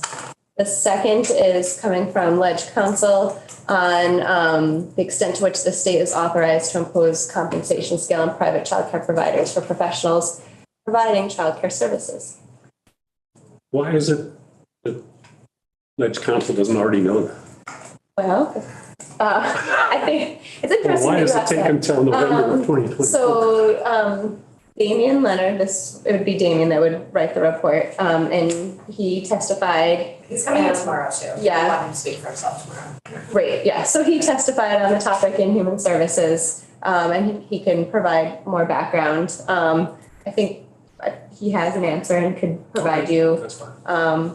a response, and if you need something more nuanced, that's maybe where the report comes in. Special accommodation grants. By July 1 of next year, DCF and CDD, in consultation with stakeholders, are to develop and submit an implementation plan to the policy committees to streamline and improve the responsiveness and effectiveness of the application process for special accommodation grants, including implementing a 12-month or longer grant cycle option for eligible populations, improving support and training for providing inclusive care for children with special needs, determining how to better meet the early learning needs of children with disabilities within a childcare setting, and any other considerations the department deems essential to the goal of streamlining the application process for special accommodation grants. I can imagine an accommodation involving transport. And I'm not sure that's implied in this language. I'm not sure if it's covered by the special accommodation grants. That is a question for the department. Okay, I just, it reads like those accommodations are in situ at the institution, not in any kind of physical movement. And yet, I think it's a fair question to say that some young people have physical impairments that involve spatial, not just coping in a room. Good question. Yeah, I don't have an answer, but Okay, the thanks. department does. So that's a good question, sort of process-wise. Do folks want to, there's like a lot of small questions that the department's best to answer. Are people keeping track of those and we should have the department back in again to answer them? Do people want to reach out to the department on their own? Do people want to compile a list that I will just send to the department? If it were me, I'd like to have the department in because I think some of the answers to these small questions will generate important conversations. Okay. Will everyone write down their questions so that when the deputy commissioner comes in, we all remember what the questions are that we have at the moment? I'm writing mine down. Thank you. I don't always write mine down. It's not like, Is access physically yes, are transport you gonna? is a Yes. major area? Absolutely. Are you gonna remember that when the I will. deputy commissioner comes in? Great, thank you. Okay. Yeah, and this may be something for them as well. I guess I'm curious whether Human Services, so I really appreciate this report, the challenges around SAG is something that I've been keeping an eye on and really look forward to all of these answers and recognize that we won't have them for another year. Did Human Services talk about whether there are any sort of tweaks we can make between now and then to use like the remaining ARPA dollars to make sure that we're not missing opportunities to provide access to care for all kids now? It's better to have them in. I think they would have liked to do something now was my sort of understanding from the conversation, but there were more questions than answers, and this is where they landed. But for any more beyond that, I would hear from them directly. I will write that down. Okay. So next we have the After School and Summer Care Grant Program. As I said, this section creates a chapter, and we have 3 new sections within this chapter.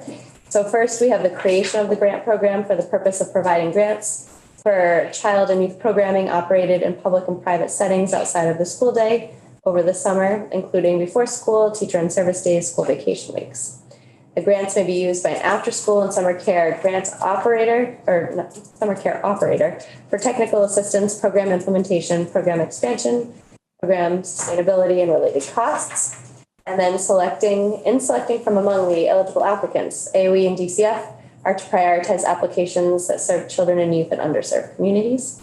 So just to let the committee know, there's so CCFAP, which is like one of the major levers here, pays for subsidies for after school for school-age children as well as younger children. And we're having someone from Vermont After School come in tomorrow to provide some testimony. And the cannabis money, folks might remember back to their cannabis vote days. Is certainly something that we talk about in here, and it was set aside for after school in that bill. And so there's like a bunch of different ways this all sort of comes together in this bill. Some of it's in the budget, and this is sort of the other area of jurisdiction of the education committee, and something that they might change a little bit before it gets to us, so don't get too attached to this language either.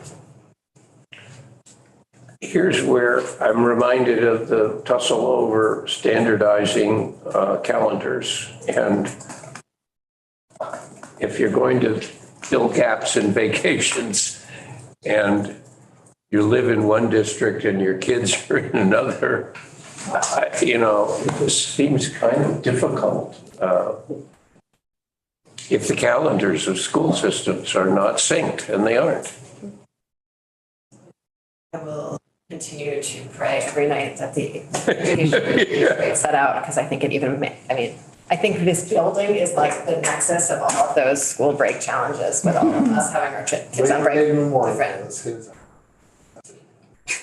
What? Labor Day to Memorial Day calendar. What about the vacations? What about April break? It's the April break and the February break that are the most terrible. Anyway, again, totally not our responsibility, yes. Okay. And so then we have language of subdivision 2 that the agency and department may jointly contract for the administration of the program. And we have language about costs and technical assistance for the program are not to exceed $500,000 annually. 3802 creates a special fund. There's established a special fund to be known as the After School and Summer Care Special Fund, which shall be used for the purpose of funding the program. The fund is to be established and held separate and apart from any other funds or monies of the state and shall be used and administered exclusively for the purpose of this section. The money in the fund shall be invested in the same manner permitted for the investment of funds belonging to the state or held in treasury. This is all kind of boilerplate language for most of your special funds. The fund shall consist of any combination of the following. So cannabis sales tax revenue, any sums appropriated and transferred from time to time by the General Assembly, the E-Board, JFC, during such times as the General Assembly is not in session, interest earned, and any other money from any other source accepted for the benefit of the fund. The fund is administered by the advisory committee that we'll look at next, and the advisory committee shall administer awards in such a way as to comply with the requirements of the IRS. Next is the committee itself. So we're creating an advisory committee managed by AOE and DCF to provide recommendations to the Secretary of Education and Commissioner for Children and Families regarding the grant program, and also advice on administering the after-school special fund. And then we have the membership of this advisory committee: the Chief Prevention Officer, Commissioner of Mental Health, Commissioner of Health, Commissioner of DCF, Secretary of Education, Executive Director of Building Bright Future, Vermont After School, a municipality that operates an after-school or summer care program appointed by the Vermont League of Cities and Towns, and 2 parents whose children participate in after-school or summer care programs appointed by Vermont After School. We have that the Chief Prevention Officer is calling the first meeting. It shall meet at such times reasonably necessary. The agency and department provide assistance. And then we have the advisory committee submitting a report containing a summary of its activities. So this is an annual report, including the number of after-school and summer care operators receiving a grant, the number of children and youth served, and hours of care provided by after-school and summer care operators, the geographic distribution of after-school and summer care operators receiving a grant, and the extent to which family costs are reduced for the care of children and youth served by after-school and summer care operators receiving a grant under this chapter. Then we have reimbursement per diem payments for attendance at meetings coming out of the special fund. And then we have the language in section 18 where we're moving the cannabis sales tax and revenue into the special fund. And then for workforce supports, this is the repeal of the repeal. So right now, we have a series of repeals that haven't taken effect yet. But if you see in subsection C, there's language that says that the student loan repayment assistance program is repealed on July 1, 2026. We're striking through that, so it will be retained. And the strike through in subsection A is a conforming strike through to catch a cross-reference. Section 20, by February of this coming year, DCF is to provide a presentation on the feasibility and progress towards establishing administrative service organizations for childcare providers. Section 21. What are administrative service organizations? That's like sort of an entity that can provide like payment management services and like keeping track of payments to staff, payments coming in from families, kind of do that budget management. Shared services, you might Yeah, not they come kind of back. cool. Station. Okay. Yeah. Technical assistance and accountability. So in order to ensure the successful implementation of expanded childcare, pre-K and after school, Building Bright Futures shall be responsible for monitoring accountability, supporting stakeholders in collectively defining and measuring success, maximizing stakeholder engagement, and providing technical assistance to build capacity for CDD and AOE specifically. Is there any like definition or was there discussion about what technical assistance might look like? There was a lot of conversation, but none of the conversation led to a definition, for example. And the technical assistance is for CVD and AOE, not the providers? It's about implementing this act at a state government level.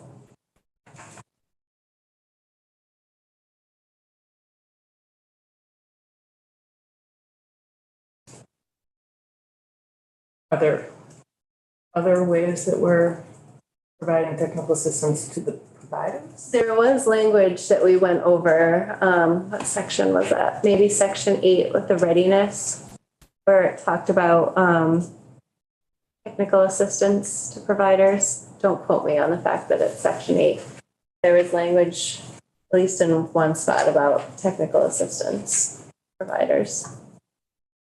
If I might, in subsection 1, there is a requirement for a report to be due on January 15th. Any chance we could change that to December 15th? Sure.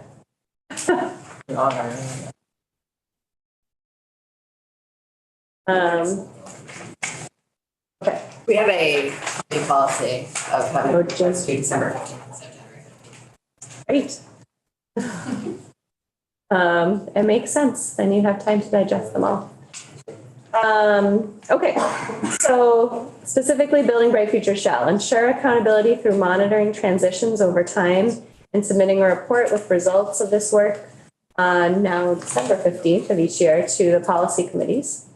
Define and measure success of expanded childcare, pre-K and after school and summer care related process, implementation and outcomes using a continuous quality improvement framework, and engage public, private, legislative, and family partners to develop benchmarks pertaining to equitable access to high-quality childcare, equitable access to high-quality pre-K, high-quality after-school and summer care, stability of the early childcare education workforce capacity and needs of the childcare, pre-K, after-school and summer care systems, and the impact of this act on mixed delivery system for pre-K, childcare, after-school and summer care.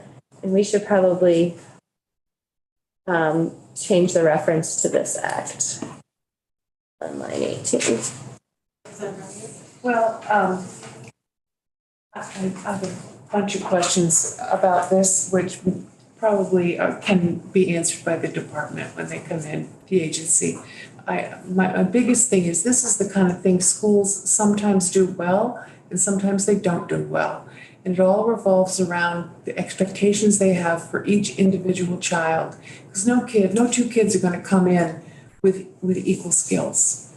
And so the child with higher skills, however we define that, does he have to wait until the other child catches up with him? Or is he allowed to, you know what I mean? So that's something we should pay attention to. And I noticed that I did not notice the word quality in that list. High quality, A, B, and C. Okay. And the early childhood workforce. I guess that's a question. Okay. I'll ask them when they come in. And equitable access includes geographic. Of course, equitable access does include geographic, yes. I'm pondering F.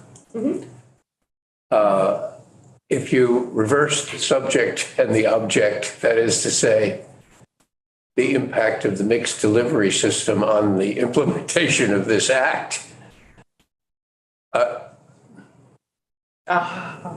you know, I'm troubled because it's so trying to accommodate such a diverse universe that it's going to be harder to implement. And that's, I keep saying that along the way, but that's what I keep seeing because we don't impose a certain standardization across these programs.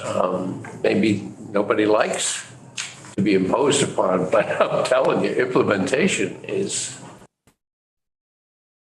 daunting. There is an interesting, that sentence for me reads as just sort of like, there's an assumption that the mixed delivery system is the best system.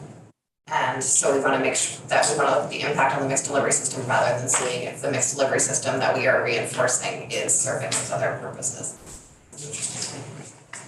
I also sort of wonder about after this report gets delivered, then what, right? So if the report is being delivered to members of the legislature on committees, certainly they have the opportunity through their work to make changes based on this, but doesn't it sort of sit also with the agencies to do the same? And do we have the ability to compel them to make recommendations here? Does that make sense? Compel who to make recommendations? Like the departments of jurisdiction in the administration. So they get this report, they might go, that's interesting, and move on with their lives because they're busy. Yeah.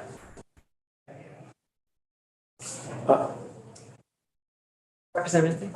I'm where you are in the sense that the assumption that the chaos that exists now is worth salvaging is a very questionable assumption. And I say chaos, it's a bit too strong, but the point is that this is so unique. Every county has unique, just daunting. Right. Yeah, that's very helpful. Although my question that I raised my hand when you were talking about, I can't remember the verb you used, but a mixed delivery system. Could you restate it if you could remember what you said? No. I mean, not because I'm not willing to, I just have no idea what I said. It was differently worded for sure from your comment on the mixed delivery system, but it is,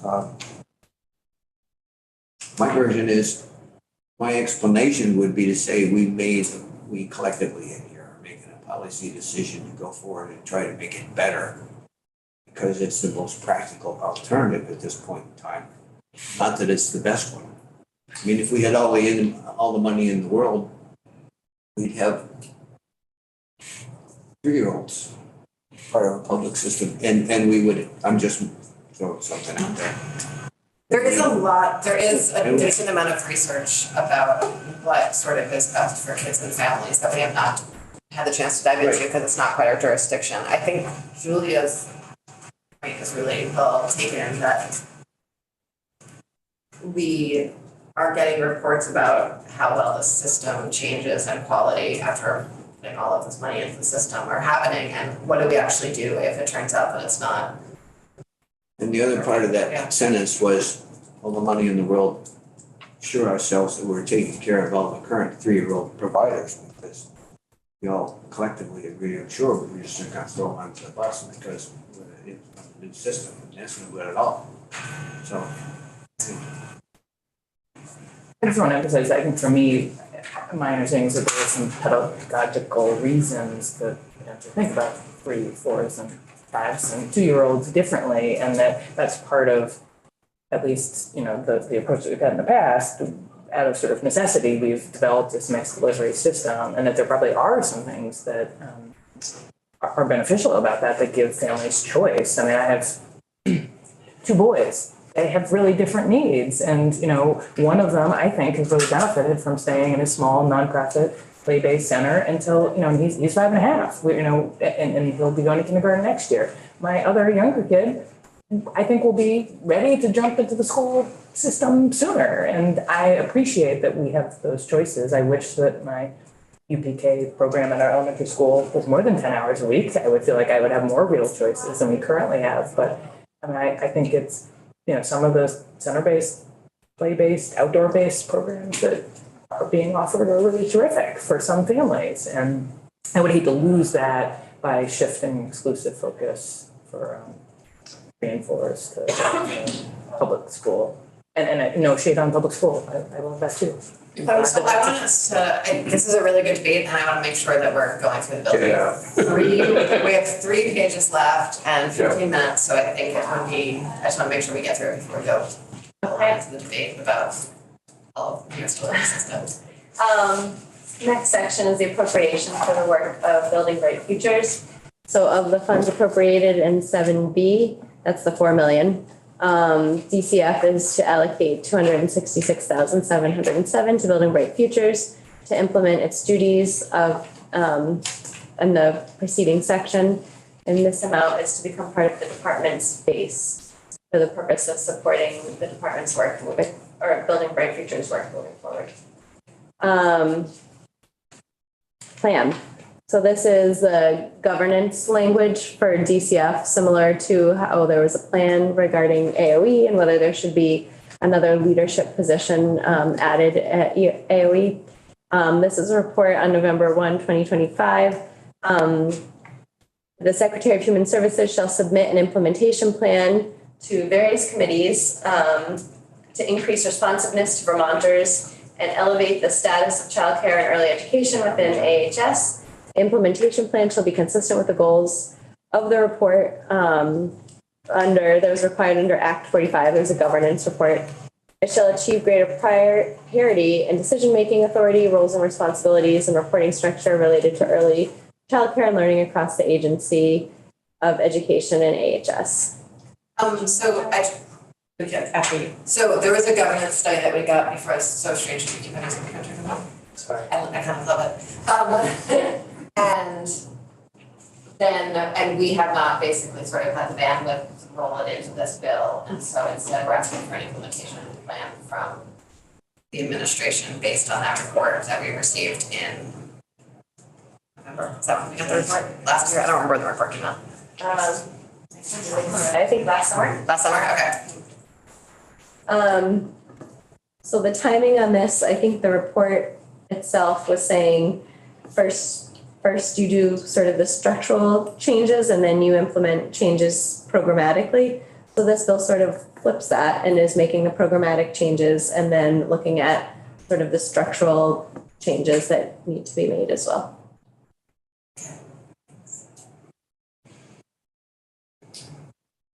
I guess I'm curious if you have insight, and if you don't, I would understand why, into why one department just names somebody as a deputy commissioner and another department needs a study.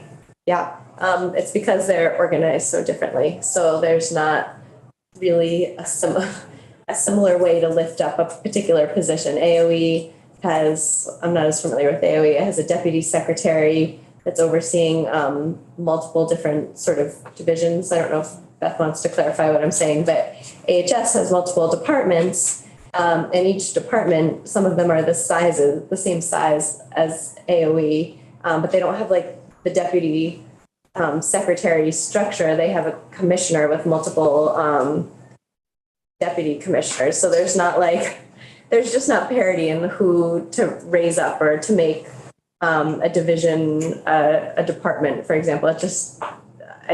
It's trying to recognize the fact that there are different structures within the two agencies, and how do you similarly elevate childcare in both places, recognizing that they can't exactly be elevated in the same mechanism, if that makes sense. Does make sense, thank you.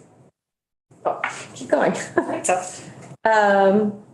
Okay, so the implementation plan required would, so it's to include any legislative language required for the division of the department. And then we have our effective date, so you've made it to the end. So everything that isn't specifically called out has an effective date as July 1, 2023. So our weighted long-term membership for pupil education spending is July 1, 2026. And then in subdivision 2, our expansion of CCFAP, the family contribution, so $25 to $27, the provider rate adjustment, so that's the new bump to rate. And then section 9 is the payment to providers, the new formula for payment to providers. Those pieces all take effect January 1, 24, except that the rulemaking on those pieces can start ahead of their effective dates because, as we know, rulemaking takes quite a bit of time. And then section 3, subdivision 3, section 5A, the Child Care Financial Assistance Program. This section contains the applications being easier to use. This section contains the non-citizenship program and also the incentive program. Those pieces take effect on July 1, 2024. And that is it.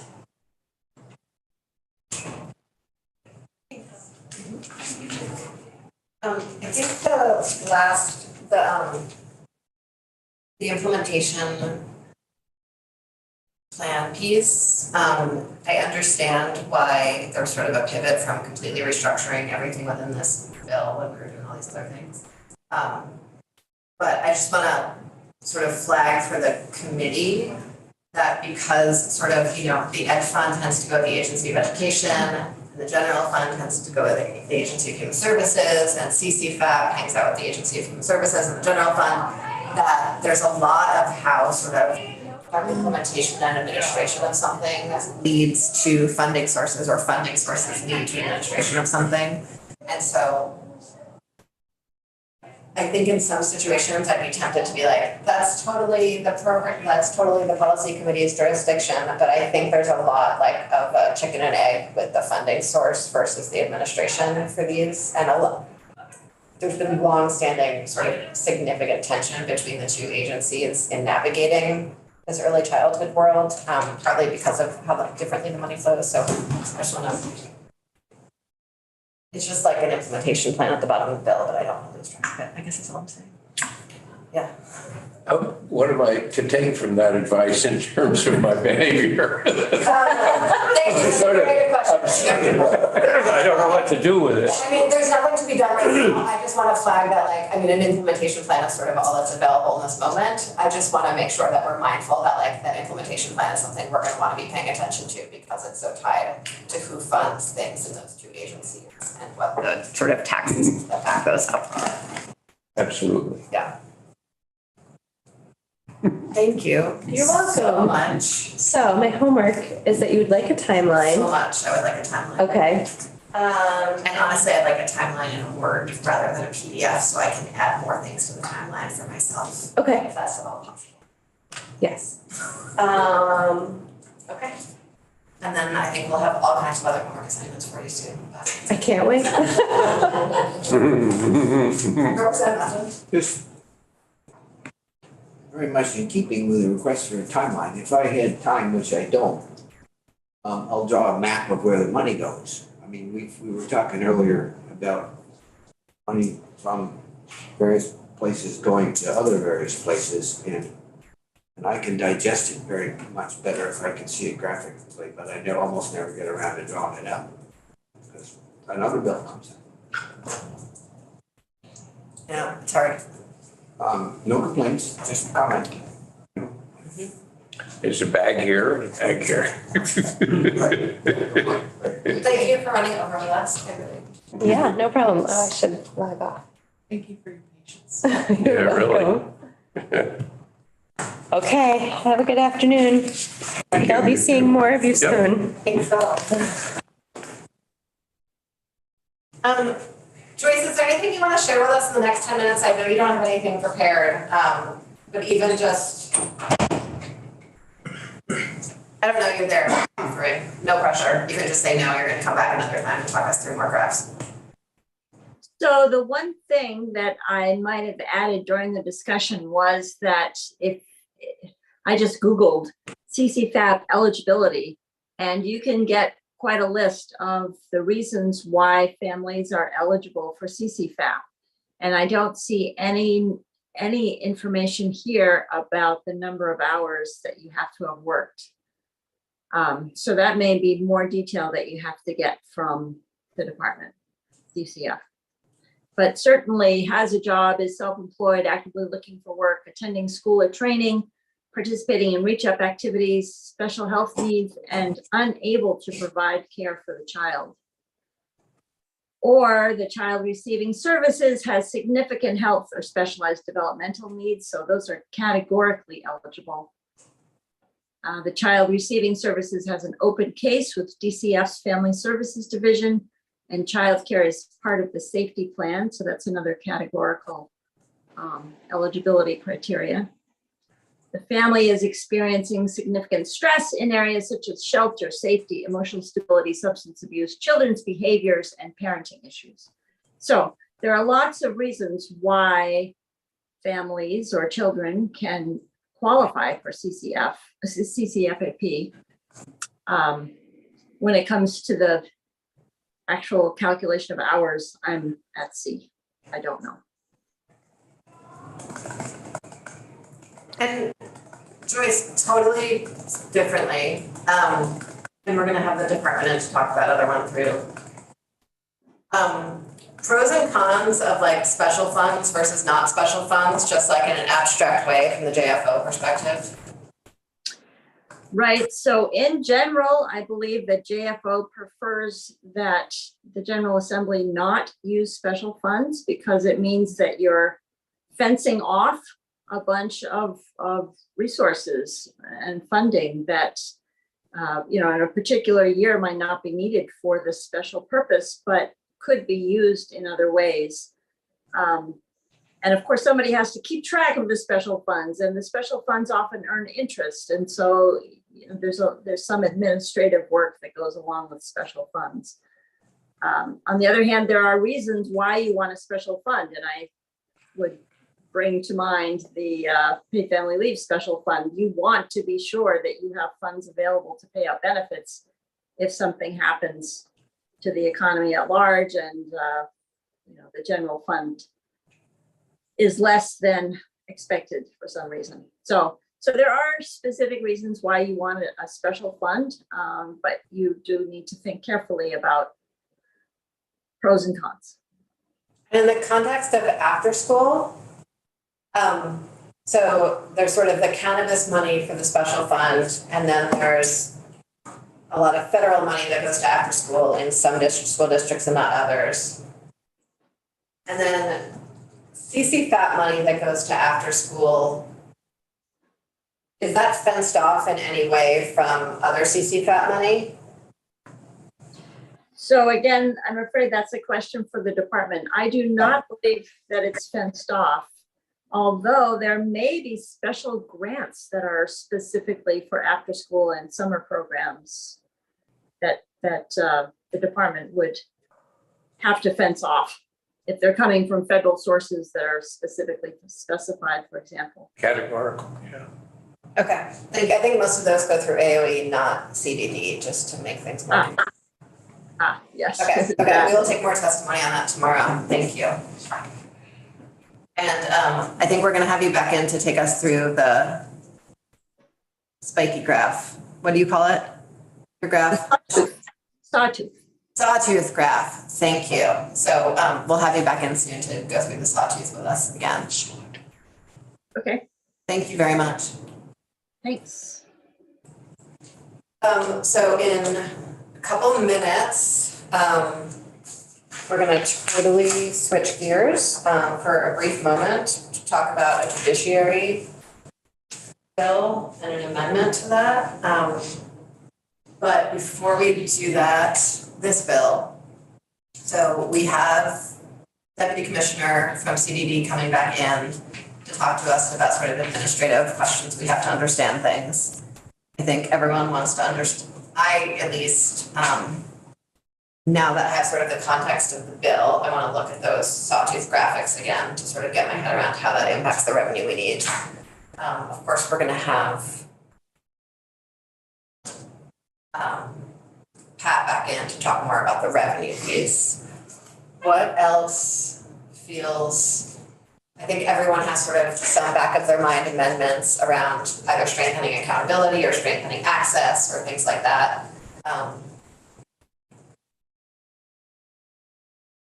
On the pre-K pieces, are there folks that we want to hear from other than Julia Richter? Okay, great. I am worried about the money part. Yeah. Hear you. So maybe I won't go into detail, but just we need to set aside some time to talk about that. Yes, absolutely. Heart to heart. Both the money that's needed and the money and how we would find the money. Yes. Okay, great, yes.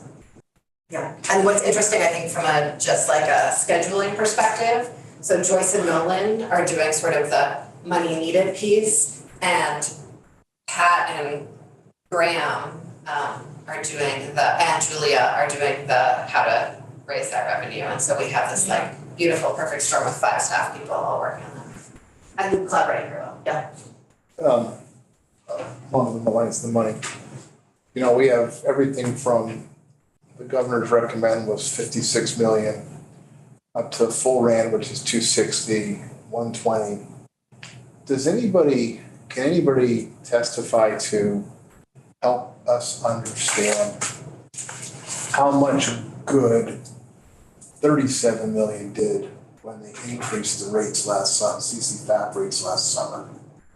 Yeah. To give us, so, you know, to try to give us some idea of how much good that did and how much further we have to go. Okay. And when you say good, Scott, if I may ask, Increased quality, help with work. or hours or? Cost to parents. I mean, I think whatever we do here, we're hoping that quality will improve, workforce will improve, affordability will improve. And I would suspect that $37 million may have touched all of those pieces as well. And I think there's a line between sort of improve versus transform. And I think this bill is looking to like sort of flip things over into transform. But I think that's a good question to say, like, what happened with the money we put in already?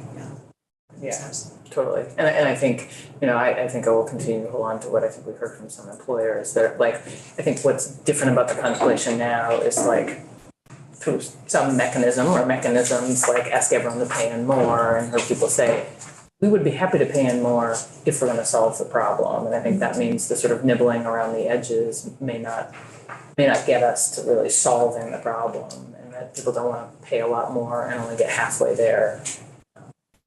So just sort of hold on to that.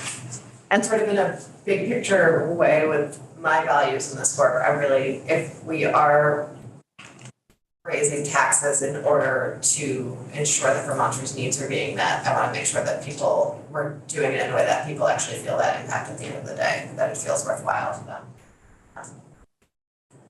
So we're gonna shift gears completely. So I don't know if anyone remembers, we've had a few conversations about H477, which was marriage license fees.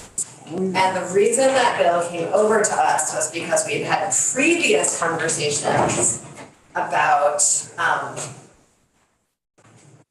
the fact that removing some of the penalties for different driving violations was reducing money into a special fund that needed money. And so we had that testimony about the marriage license fees. But it was also after crossover. And so the the bill from around the driver's license suspensions has come back from the Senate. I mean, because it started here and then it went back, it went to the Senate and then it's come back. And the Judiciary Committee is still interested in making this whole. I'm still interested in making this whole. We do not have custody of the bill. The Judiciary Committee does not have custody on the bill. It's sitting on the calendar because that's what happens when something comes back from the Senate. And so I am offering an amendment with Karen Dolan, who's the reporter of the bill in Judiciary, that tries to fix the fund in sort of the most straightforward way possible. When H477, which had a fix in it, left House Judiciary, I think it had a unanimous. You weren't even there, you were, there was an attorney working on it. That's one of the fun. But it wasn't. Okay. I think it was 10-0. Okay, it was 10-01 when it left Judiciary, and then we've had a bunch of conversations about it, but never voted because there was no point in moving that bill at that point. And so we are straw pulling an amendment that I am offering with Karen Dolan on something that is sitting on the calendar in order to fix the special fund. And we are now going to have Anthea walk us through this very brief amendment that we have mostly heard all about before. That was a great introduction. Thank you. So for the record, Anthea Cooper from the Office of Legislative Counsel. You had me in on H53 a while ago, and to refresh everyone's memory on what that bill did was it eliminated the suspension of driver's licenses for the non-payment of moving violations. Saoirse, do I have the Zoom link, and do you want me to share anything? That would be great if you could share something. I did send the Zoom link, but I did share the Zoom link, but I can bump it up to the top of your email. Okay. That's weird hearing Saoirse talk. That's very weird, but kind of exciting. Makes me feel like I'm in Star Trek. Hi, Saoirse. Nice to see you.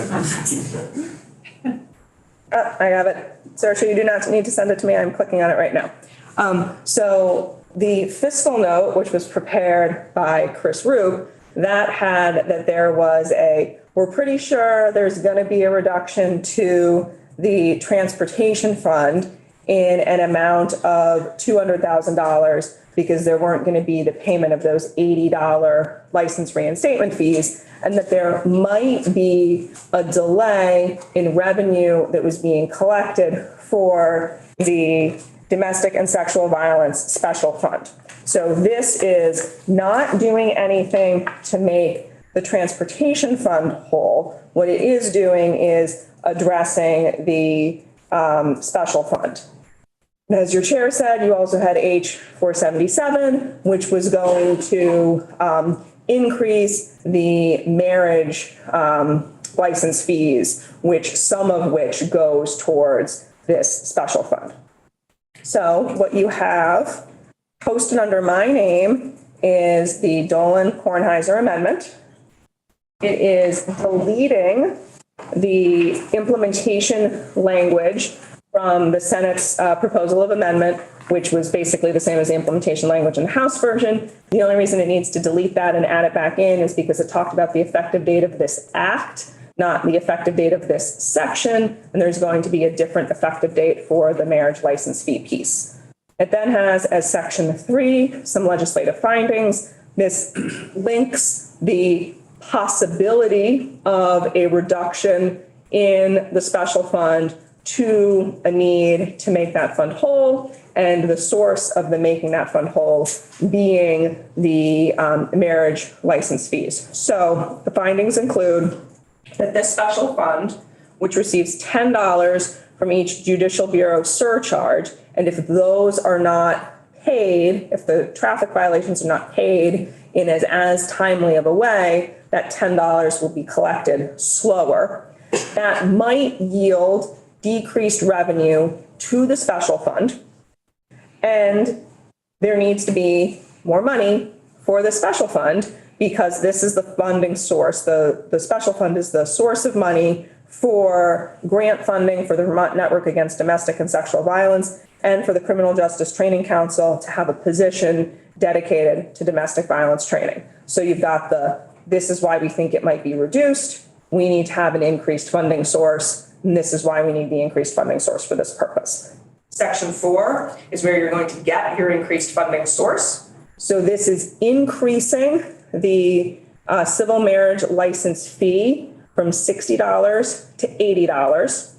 It's increasing the cut that goes to town clerks from $10 out of $60 to $15 out of $80.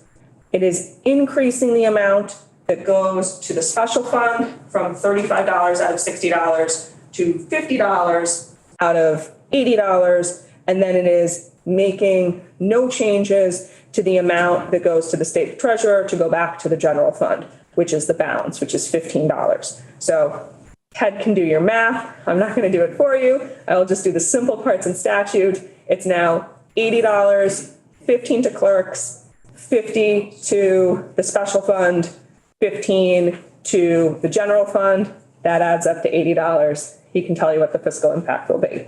And finally, your effective dates. I told you they were split.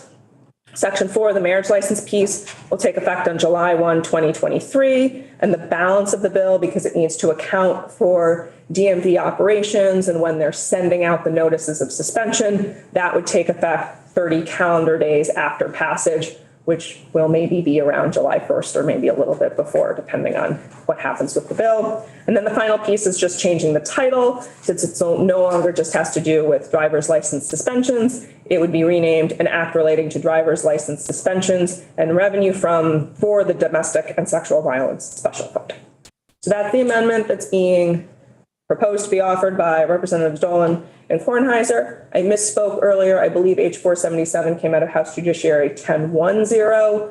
And when they saw a modified version of this amendment, I believe it was 920. But do not hold me to this. Will not hold you. Yes. I guess it's a JFO question. Is this enough? He will okay. do that in a minute. Okay. Okay. Great. Any legislative council questions? Okay, great. Thanks. No problem. I'll stick around if there's anything else that I can answer. Sure. Do you have the Zoom link? I do. Awesome. I think will you release the screen? I will. Release the chair, I'll release the screen.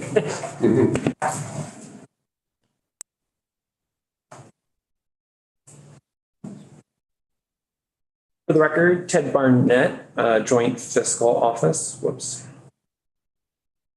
I have a quick summary table with some math.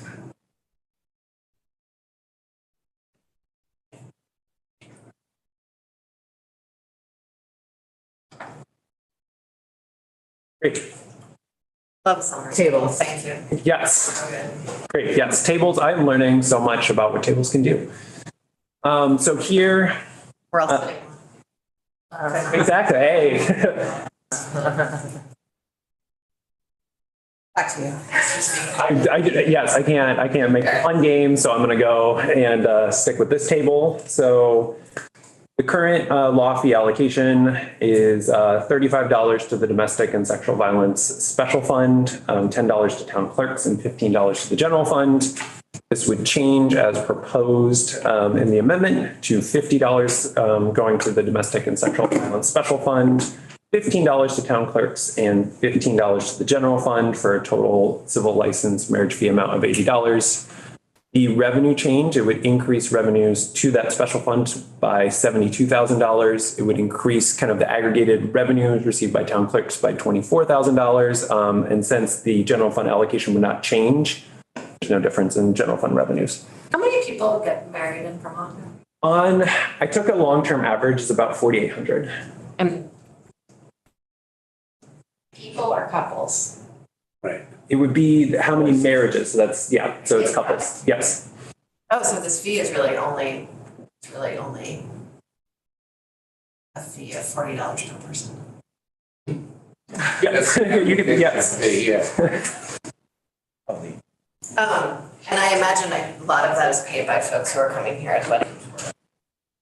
I think we host a huge number of weddings from out of state, but I did not ask you those numbers, and I'm not going to ask you if those numbers can Yes. project reality. When I asked about the enough, I wanted to be sure that the addition to the domestic violence fund was sufficient. And I mean, I'm getting the arithmetic, but I don't know. We are going to hear from Jessica Marcus Okay. from the Great. network next, who will Thanks. speak to their thoughts on that, but there's more in the fiscal note as well. Yes, so I can present some information. I wouldn't go on the record to say whether it's enough or not, but I can present some information about kind of the revenue and expenses in the Domestic and Sexual Violence Fund. Historically, this table on table 5 shows really there was quite a bit of revenue decrease from fiscal year 2019 to 2022. The revenue in fiscal year 19 was 846,000. It increased to 534,000. And so that's been the general trend. It's been quite a bit of revenue loss there. So you can do some math to kind of put that revenue increase into the revenue line on the fund. Any other questions? Okay, thank you. Sure. Jessica, 9 minutes.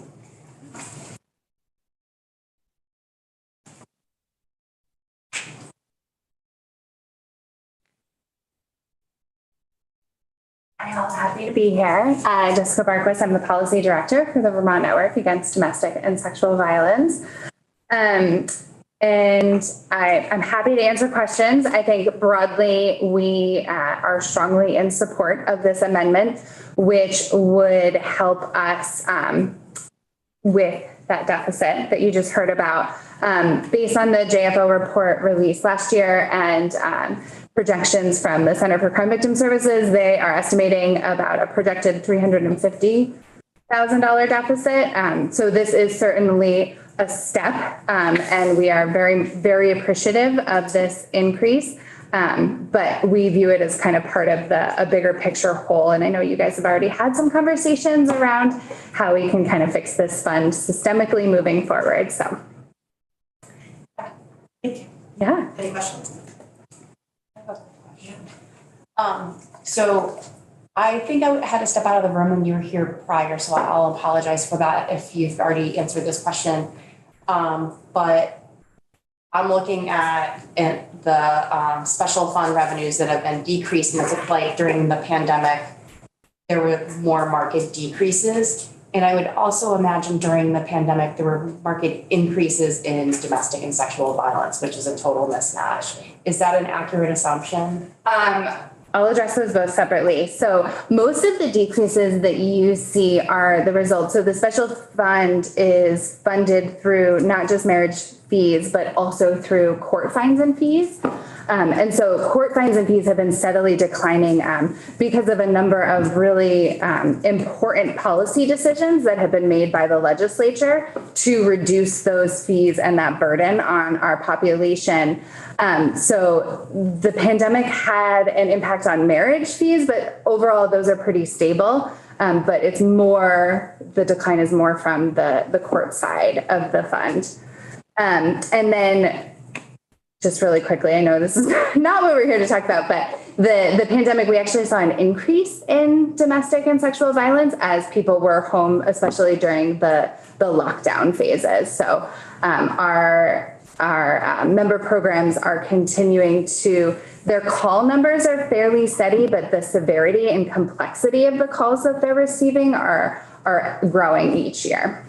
And when Sarah Robinson was here before to testify on this from the network, she was very clear that, you know, the network doesn't have, I believe that there's like a nexus between intimate partner violence and marriage or divorce. And that, like, you know, was not your idea to fund the fund out of marriage fees. It's just how the fund is funded right now. That's correct. Yes, it's also funded by like driving license tickets and motor vehicle fines. And we know there's no connection between getting a traffic ticket and domestic violence as well. It's just how the fund is funded. And thanks to my colleagues for letting me come up to speed. Oh, no, absolutely. Anything else? Why did you say it's funded by the court fees and fines? Why did they go down? A number of reasons. There have been a number of policy reasons that have adjusted fees and court filings over the past few years. So I think we could, one example is the driver's license fines that are in the underlying. Underline build, yeah. Yes. Okay. It's a great example. But JFO could come back up if you want to talk. Okay. Anything else for Jessica? Thank you. Thank you. And also, I don't know if I ever showed, there was a JFO report about this that I don't think we've talked about in any of these like sort of scattered conversations that made this recommendation, I believe, as part of their thinking. So, well, I don't know if you ever.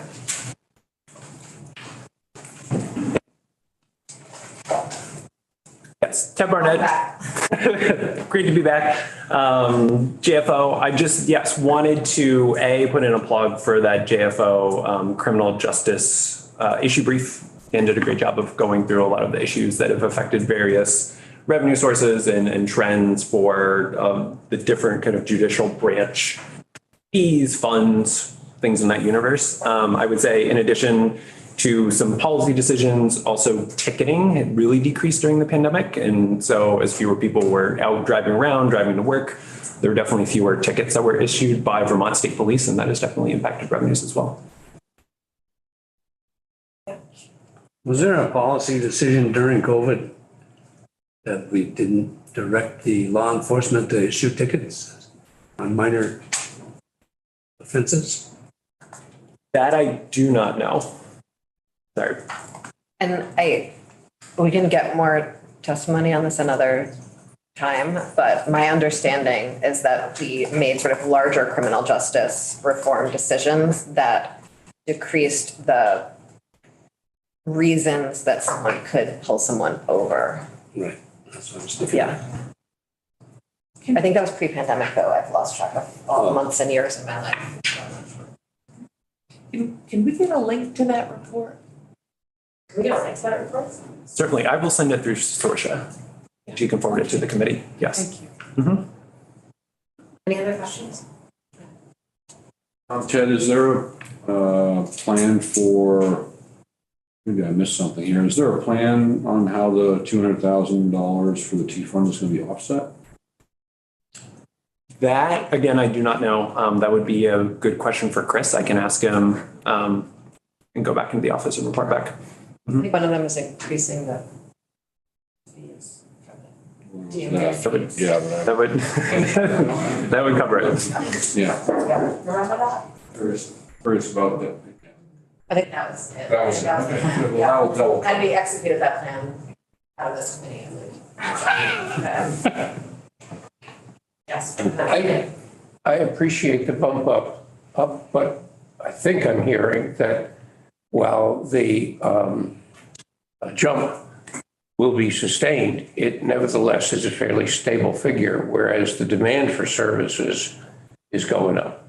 So this is like thumb in the dike time, but I wonder whether I'm out of turn saying, is there something more ambitious that we should do while we have the opportunity? I think I think the opportunity right now is to sort of fix the bleed a little bit. We're really just using a whole wide range of idioms and metaphors here. But there's language in the budget as it left the Senate about looking at fees more deeply. And then I think some members of this committee are sort of working on a project to understand places that we might be using fees that are inappropriate places to be using the fees. And I think that's sort of the place for really getting clear on how we should be funding the really incredible services that the network and our partners provide. Because, yeah. It's also just sort of. I'll feel better, but. No, I mean. Okay. The budget has passed the House and the Senate at this point, so. Yeah. Yeah. And we are not the budget committee. But if you come up with a way in the next week, feel free to put it on the table. Okay. So the budget's on its way back here now? I think they're. No, it's on the floor. Tomorrow. Second reading Second reading. tomorrow, third reading tomorrow. Any other questions? I don't need a motion because we don't have possession of anything. It's just love a struggle. Yes. So all those who say yes to this amendment? Support the Dolan Kornheiser motion. Yes. Scott, is your hand up? Okay, all those opposed? That's two. Catherine, have you raised your hand twice? I only raised my hand for support. Great, okay. Cool. They got stuck. Okay, thank you. Said what other. That's 10-2. Does that reflect everyone else's experience on the hand? Okay. That'd be Thank you. 13. That would be 9-2-1. Thank you. Good job, Bill. Team. Okay, thank you, Bill. And thank you, everyone, and I will see you tomorrow morning at 9. Okay.